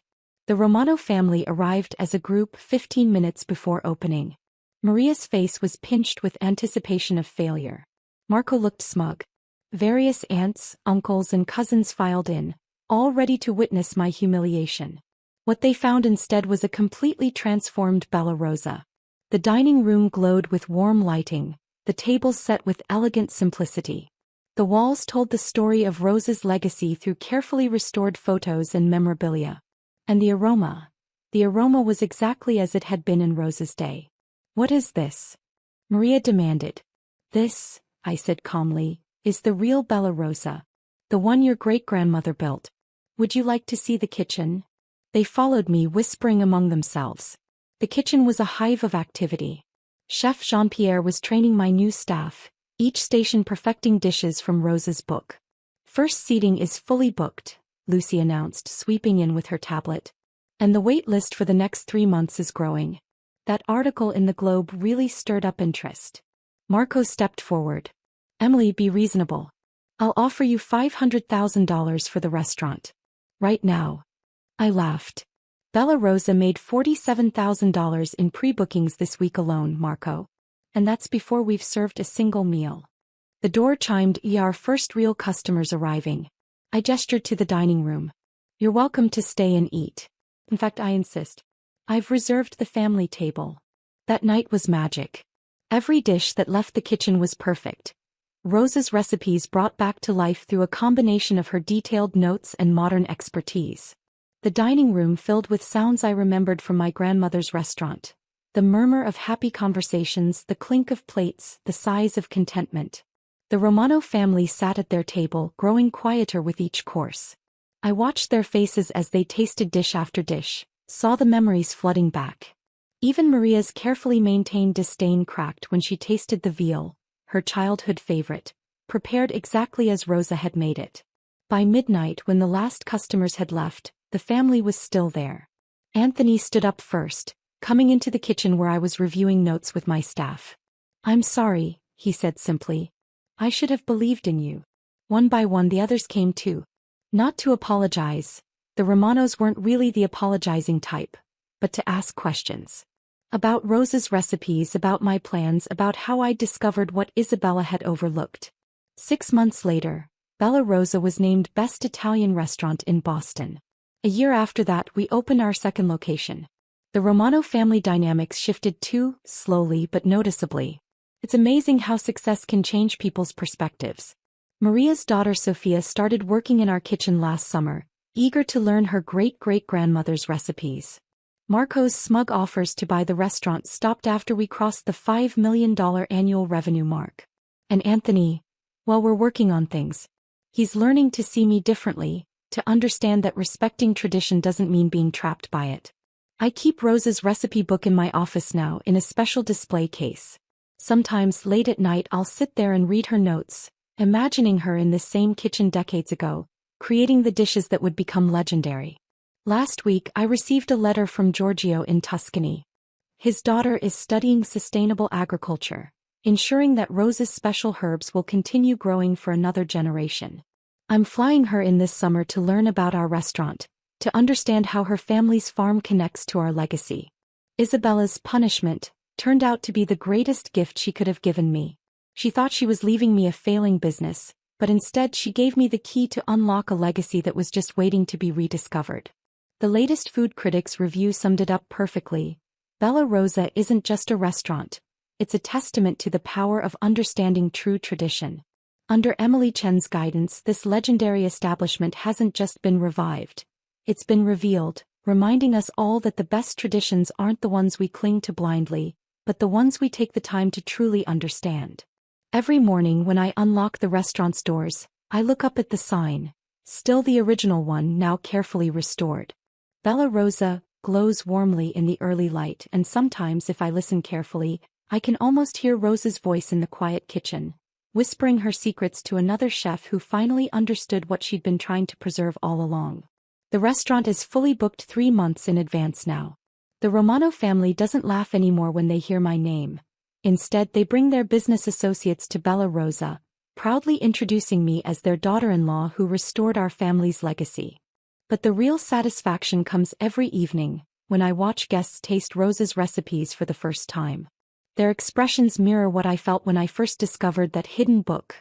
The joy of finding something precious that was never really lost, just waiting for the right person to come along and understand its true value. Isabella meant to punish me with a failing restaurant. Instead, she gave me the chance to prove that preserving tradition isn't about keeping things exactly the same. It's about understanding the heart of what made them special in the first place. That's a lesson worth more than any inheritance could ever be.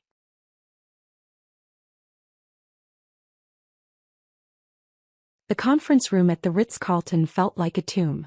24 hours ago I was CEO of Morgan Digital Solutions, the cybersecurity firm I'd built from the ground up over 15 years. Now I sat here watching my younger brother Michael systematically destroy everything I'd created. I'm Alexandra Morgan, Alex to most people, and at 42 I thought I'd experienced all the betrayal life could throw at me. I was wrong. It's clear that Alex is in no condition to lead the company. Michael's voice carried across the mahogany table, his words hitting me like physical blows.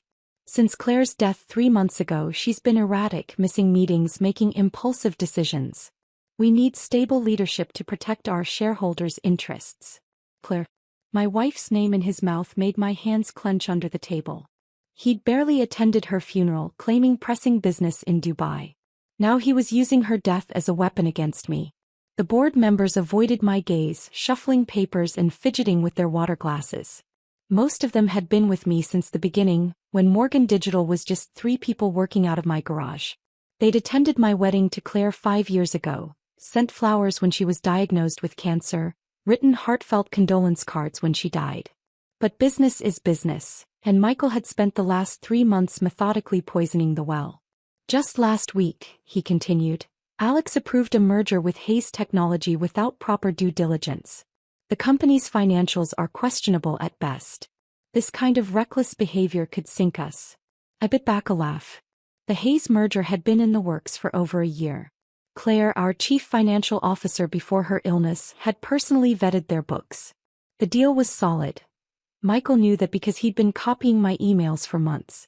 Furthermore, he pulled out a thick folder.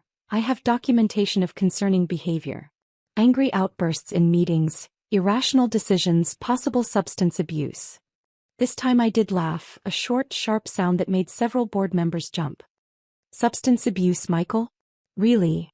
He gave me that smile, the one that hadn't changed since we were kids, and he was blaming me for the broken window he'd caused. The evidence speaks for itself, Alex. I'm only thinking of what's best for the company. For the family. Family. Such a loaded word coming from him. Our parents died when Michael was 16 and I was 20.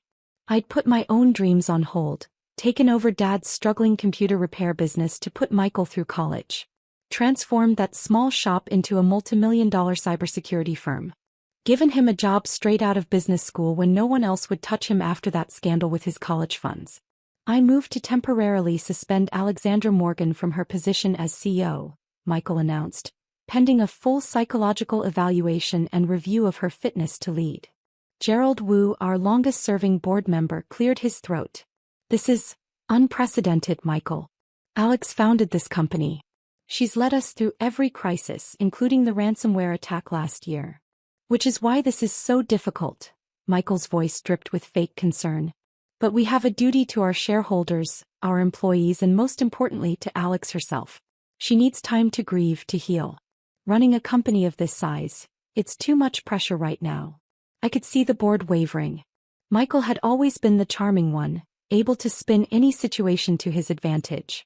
I remained silent, my hand brushing against the phone in my pocket, making sure it was still recording.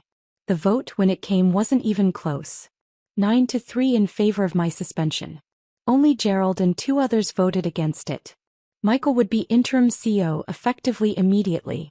Alex, Gerald caught up with me in the parking garage afterward, his face lined with worry. This isn't right. We all know you're more than capable. It's fine, Gerald. I cut him off, keeping my voice neutral. Security cameras were everywhere and I had no doubt Michael was already having me watched. Maybe they're right. Maybe I do need some time off. He studied my face.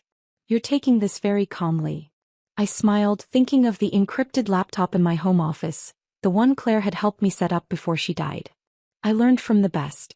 Claire always said the time to worry isn't when I'm showing emotion. It's when I'm completely calm. Understanding flickered in his eyes. Gerald had known Claire even longer than I had. They'd worked at the same investment firm before she joined Morgan Digital. He nodded slowly. Take care of yourself, Alex. And check your old email accounts. Sometimes important things get lost in archived folders. I drove home to the house Claire and I had shared, now painfully empty without her presence. Our housekeeper Maria had left dinner in the warming oven, but I couldn't eat. Instead, I went straight to my office and booted up the encrypted laptop. Claire had known she was dying for months before she told anyone else. In that time, she'd been busy. As CFO, she had access to everything, every account, every transaction, every email. She'd watched Michael's machinations unfold and quietly gathered evidence. He's making his move, she told me in her final week, her voice weak but her mind sharp as ever. Promise me you'll let him think he's winning. Promise me you'll wait for the right moment. I'd promised, not understanding then what she meant. But as I clicked through the folders she'd meticulously organized, labeled with her characteristic attention to detail, I began to see the pattern. The offshore accounts, the shell companies, the diverted funds. Michael hadn't just been planning a corporate takeover. He'd been systematically embezzling for years. My phone buzzed with a text from an unknown number. I recognized the encryption pattern. Gerald using the secure messaging system Claire had set up. Checked the archives. Found interesting correspondence from Dubai office re. Certain financial irregularities. Thought you should know board meeting moved up. 2 weeks from today. Full shareholder attendance required. I smiled, remembering Claire's words. The best revenge isn't just exposing the truth. It's letting them dig their own graves first. Opening my desk drawer, I pulled out the last letter Claire had written me, the paper worn from countless readings. My darling, it began, by the time you read this I'll be gone. But I'm leaving you with the weapons you need to fight back. Just remember, patience is more than a virtue, it's a strategy. I touched the silver locket around my neck, the one containing a tiny photo of Claire and a USB drive with copies of everything. 2 weeks, I whispered. I can be patient for 2 more weeks. Upstairs, I could hear Maria moving around, probably worried that I hadn't touched my dinner. The house felt less empty with her quiet presence. She'd been with us through everything, Claire's diagnosis, the brutal months of treatment, the final days. She was family in all the ways Michael had never been. My phone buzzed again. Michael, this time. Hope you understand this is for the best, sis. Take some time, get help. The company's in good hands. I left him on read, turning instead to the wall of photos Claire had insisted we maintain in the digital age. There we were at the company's launch party, young and terrified but determined. Claire and me on our wedding day, both in white dresses, laughing at some forgotten joke. The whole team celebrating our first major government contract.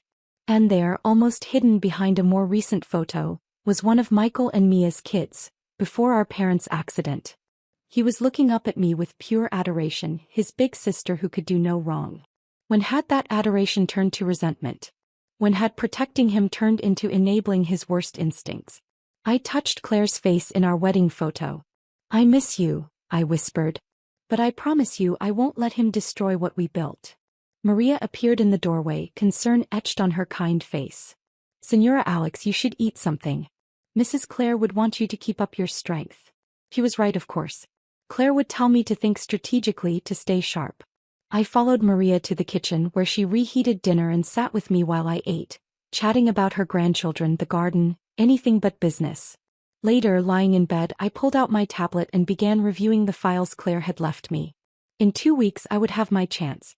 Until then, I would do what Claire had taught me: prepare meticulously, watch carefully, and let my brother think he'd won. After all, the best victories are the ones your opponents never see coming until it's too late. Part 2. The 2 weeks before the board meeting passed in a carefully orchestrated dance.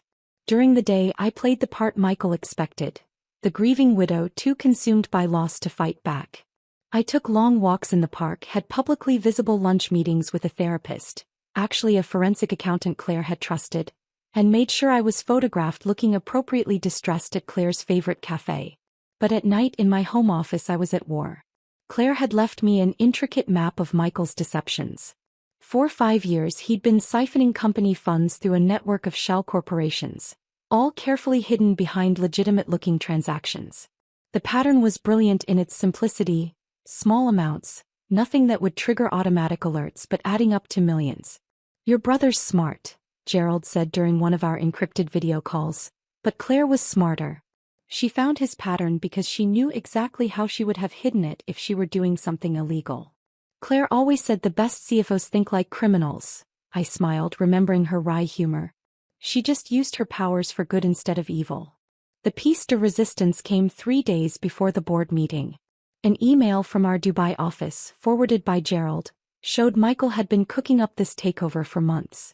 He'd been meeting with our competitors, promising to sell them proprietary technology once he had control.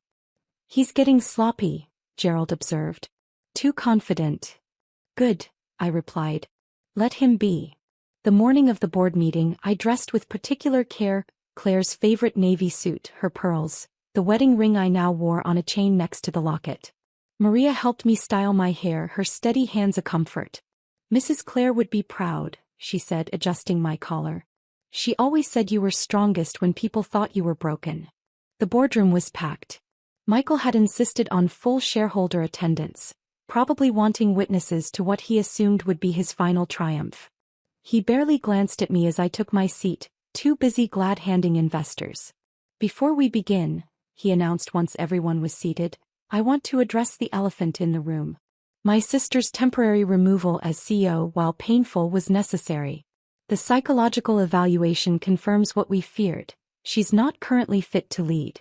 I watched him pull out a thick document with what appeared to be a doctor's letterhead. A nice touch, but ultimately unnecessary. I had something better. "Actually," I said, speaking for the first time, "I'd like to make a presentation first." Michael's smile was condescending. "Alex, you're not in charge anymore. You're here as a courtesy." According to company bylaws, Gerald interrupted smoothly, any shareholder can present relevant business concerns at a full board meeting. Alex remains our largest individual shareholder. I stood, picking up the remote for the presentation screen. What I'm about to show you is the result of a 5-year internal audit, conducted by our late CFO, Claire Morgan. The color drained from Michael's face. For the next hour I laid out everything. The shell companies, the diverted funds, the secret meetings with competitors. Every transaction, every email, every offshore account meticulously documented by Claire and verified by forensic accountants. In total, I concluded, approximately $27 million has been embezzled from Morgan Digital Solutions through various fraudulent means. And that's just what we've found so far. The room was dead silent. Michael had started sweating, his expensive shirt showing dark patches under the arms. "This is ridiculous," he sputtered. "You can't prove." "Actually," Gerald stood, holding up a USB drive, "we can. This contains Claire Morgan's complete investigation, including recordings of your meetings in Dubai where you offered to sell our encryption technology to cloud guard systems. One of the shareholders, a retired judge, leaned forward. Are you saying Claire Morgan knew about this before her death? Yes, I said softly. She discovered the embezzlement during a routine audit last year. Instead of confronting Michael immediately, she chose to build an airtight case. She knew he would try something like this after she was gone. This is all lies. Michael shouted, jumping to his feet. You're obviously having some kind of breakdown. Mr. Morgan, Gerald's voice cut through the chaos. I suggest you sit down. The FBI agents waiting outside would be very interested in your version of events. As if on cue, the boardroom doors opened. 2 agents in dark suits entered, badges visible. This is insane. Michael looked around wildly. You can't do this. I'm interim Sue. Actually, I pressed another button on the remote, displaying the psychological evaluation he'd presented earlier. You're not. This document? It's forged. The doctor whose signature appears on it died 3 years ago. That's fraud, Michael. Added to the embezzlement, the corporate espionage, the attempted sale of proprietary technology. Well, I'm sure the agents can explain the charges better than I can. What followed was both terrible and deeply satisfying. Michael led away in handcuffs, alternating between threats and pleas. Emergency shareholders meetings. Press releases to draft. Damage control to begin. Hours later, I finally made it home. Maria was waiting with dinner and a glass of Claire's favorite wine. Mrs. Claire left this for you, she said, handing me an envelope I'd never seen before. She said to give it to you after you won. Inside was a single photograph, Claire and me on our first day working together at Morgan Digital, both laughing as we unpacked boxes in that garage office. On the back, in her elegant handwriting, the best revenge is massive success. I love you. See. I traced her words with my finger, tears finally falling freely. We did it, my love. The next few months were a blur of legal proceedings, restructuring and rebuilding trust with our clients. Michael took a plea deal, facing 15 years in federal prison. Most of the embezzled funds were recovered from his offshore accounts. Gerald retired, but not before helping me establish the Claire Morgan Foundation, providing scholarships for women in technology and business. The first recipient was Maria's granddaughter, studying computer science at MIT. 1 year to the day after the board meeting, I stood in my office, our office, looking at the wall of photos. Claire's face smiled back at me from a dozen moments frozen in time. I'd added a new picture, the foundation's first scholarship ceremony. My phone buzzed with a text from Gerald. Claire would be proud of you, Alex.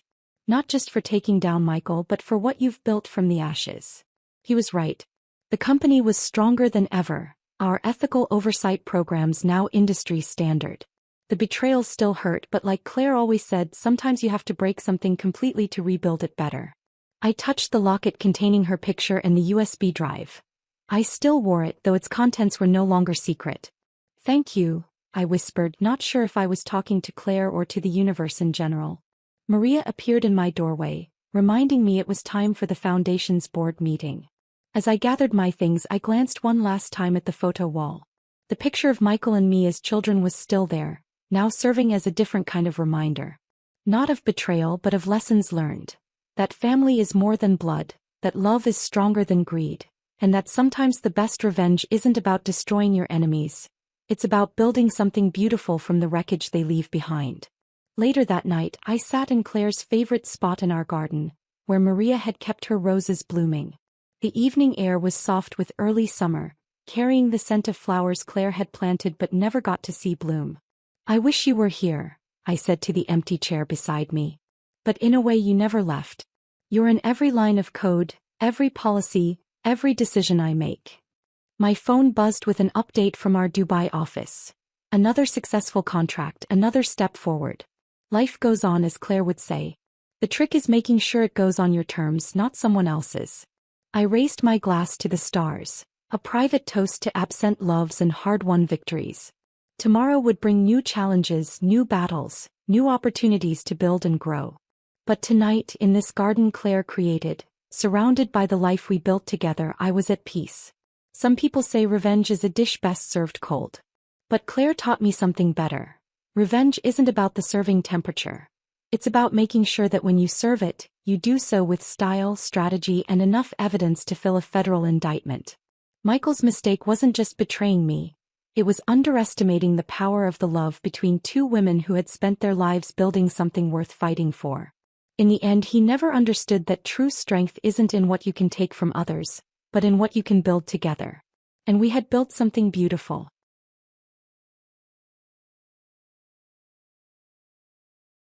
The fluorescent lights of TechVision's main conference room seemed especially harsh that morning. I adjusted my simple gray blazer, feeling out of place among the sea of designer suits gathering for CEO Richard Maxwell's special announcement. After 15 years as the company's lead research engineer, I should have been used to these corporate gatherings, but something felt different today. My name is Michelle Chen, and I've spent my career quietly revolutionizing the semiconductor industry, even if most people don't know it. While others chased promotions and corner offices, I focused on innovation, securing patent after patent for technologies that would shape the future of computing. But in the corporate world, being brilliant isn't always enough. Sometimes, it's about who tells the better story. Everyone, please take your seats, Richard's commanding voice cut through the murmur of conversation. At 45, he looked every bit the Silicon Valley CEO, expensive suit, perfectly coiffed hair, and a smile that had charmed countless investors.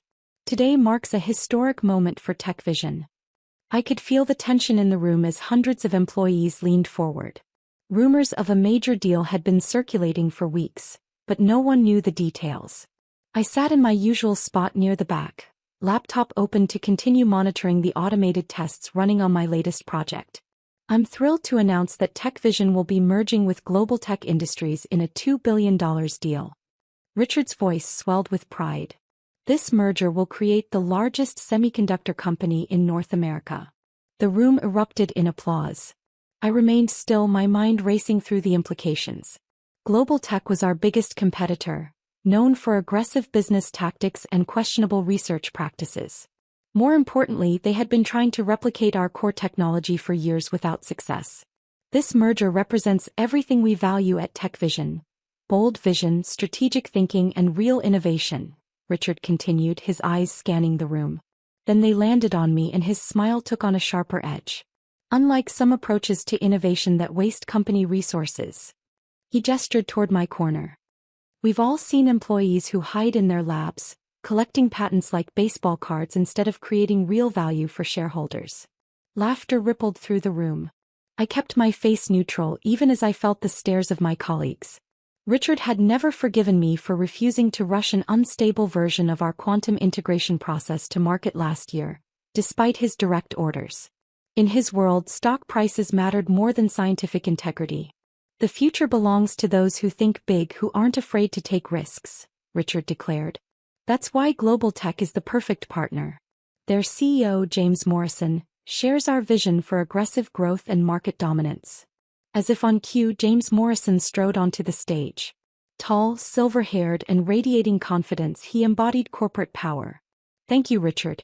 I've long admired TechVision's market position, and particularly your proprietary semiconductor technology. Together, we'll control the future of computing. I closed my laptop quietly. They had no idea what they were walking into. You see, Richard's greatest weakness was his assumption that quiet people were weak people. He never bothered to read the fine print of those worthless patents he'd just mocked. Walking back to my lab after the announcement, I heard quick footsteps behind me. Michelle, wait. It was David Parker, my former research partner and now TechVision's chief technology officer.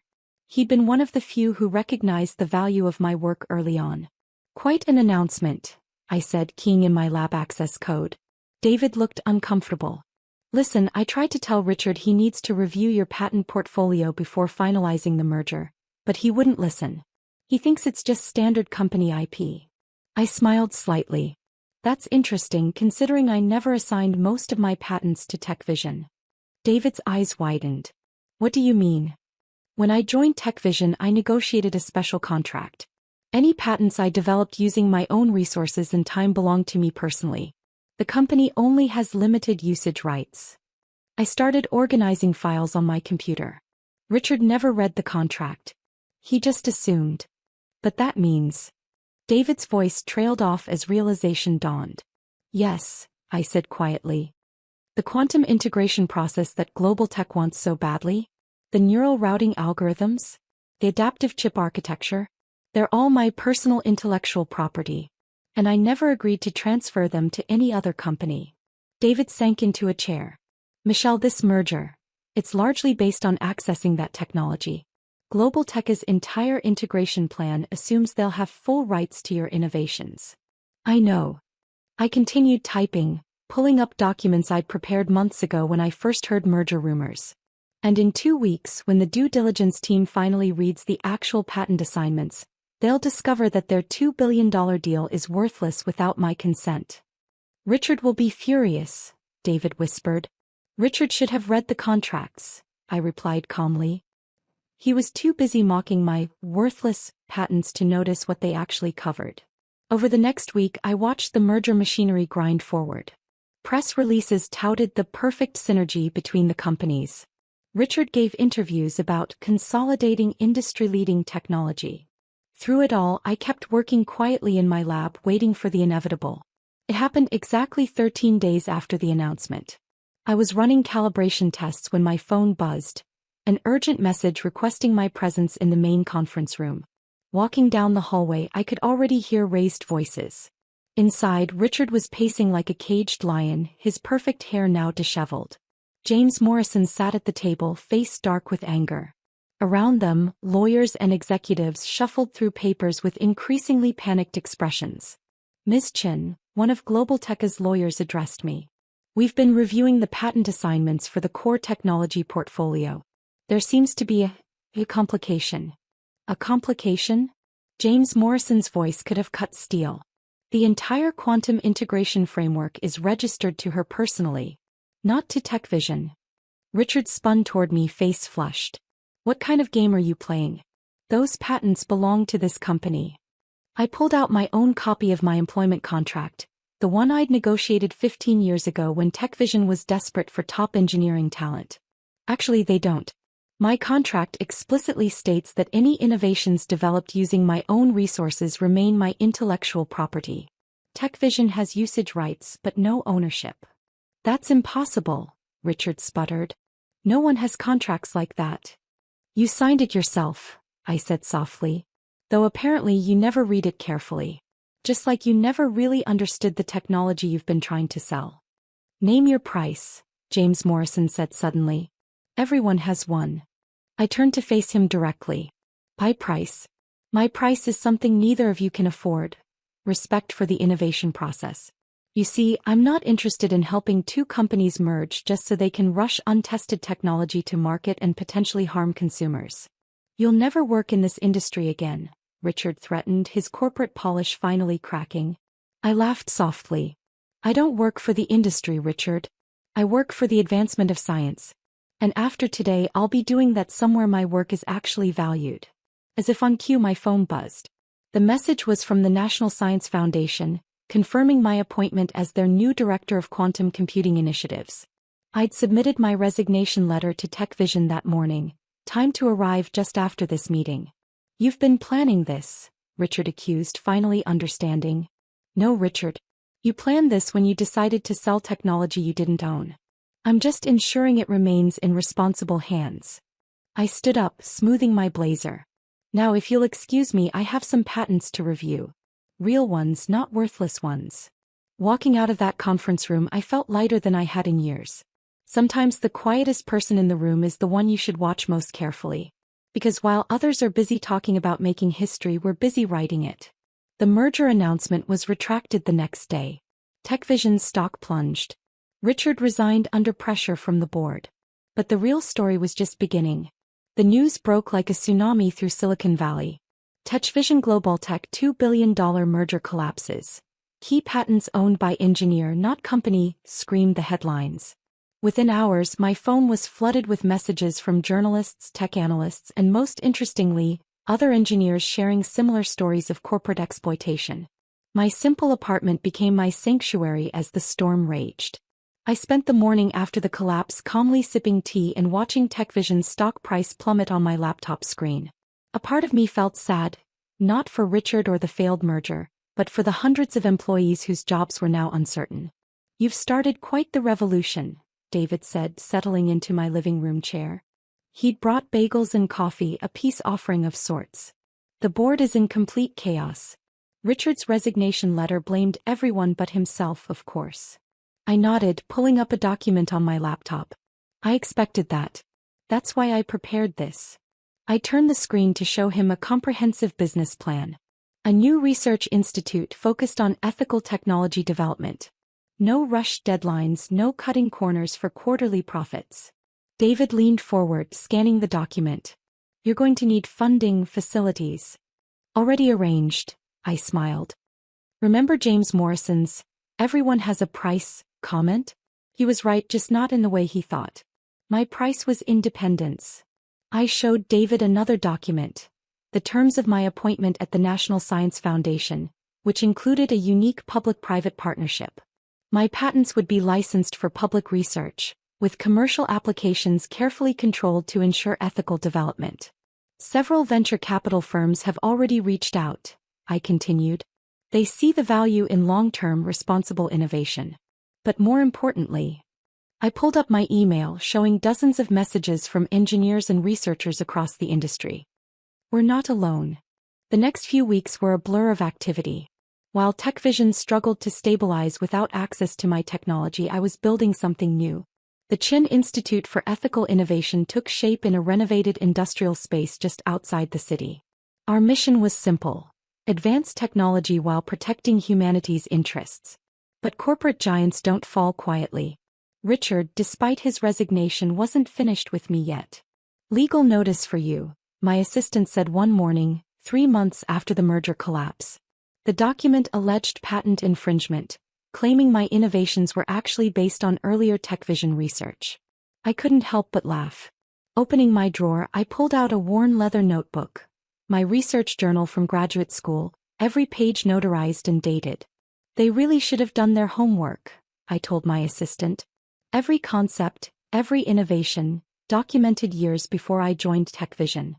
The lawsuit was dismissed within weeks, but it served a purpose.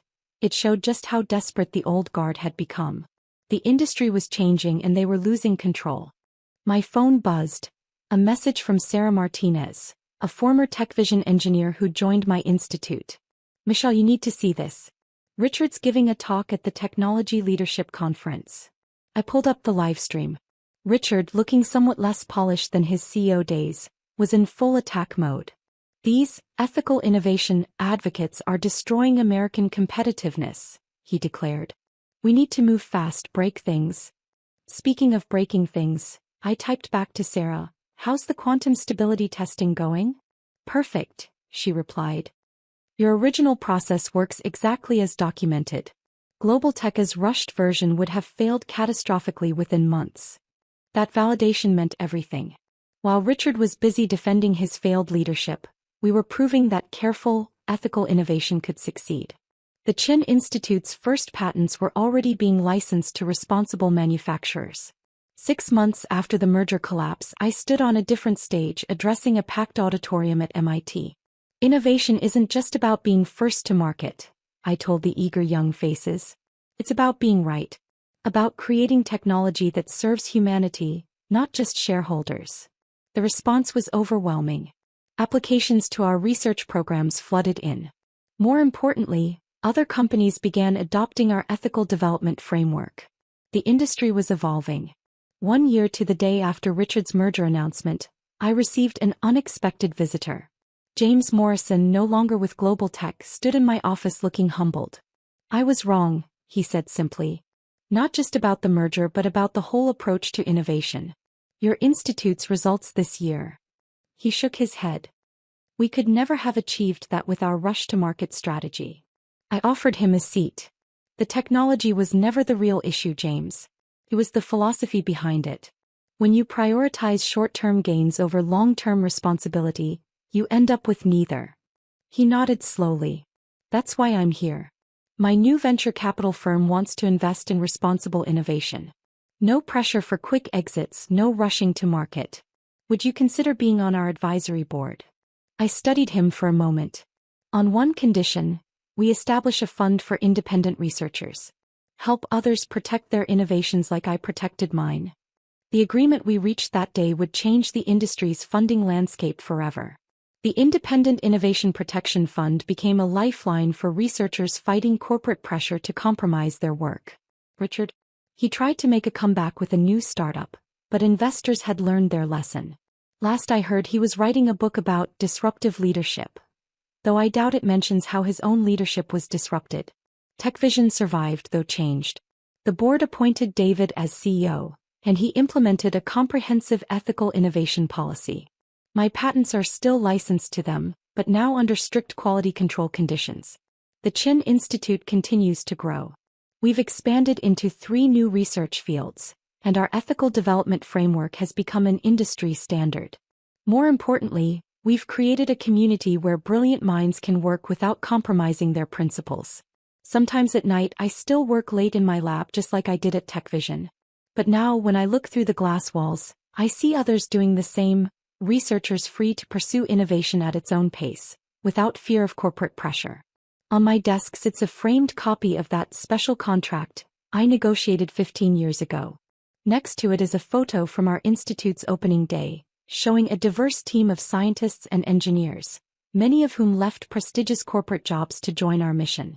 Last week, a young engineer asked me if I regret not selling my patents for what would surely have been hundreds of millions.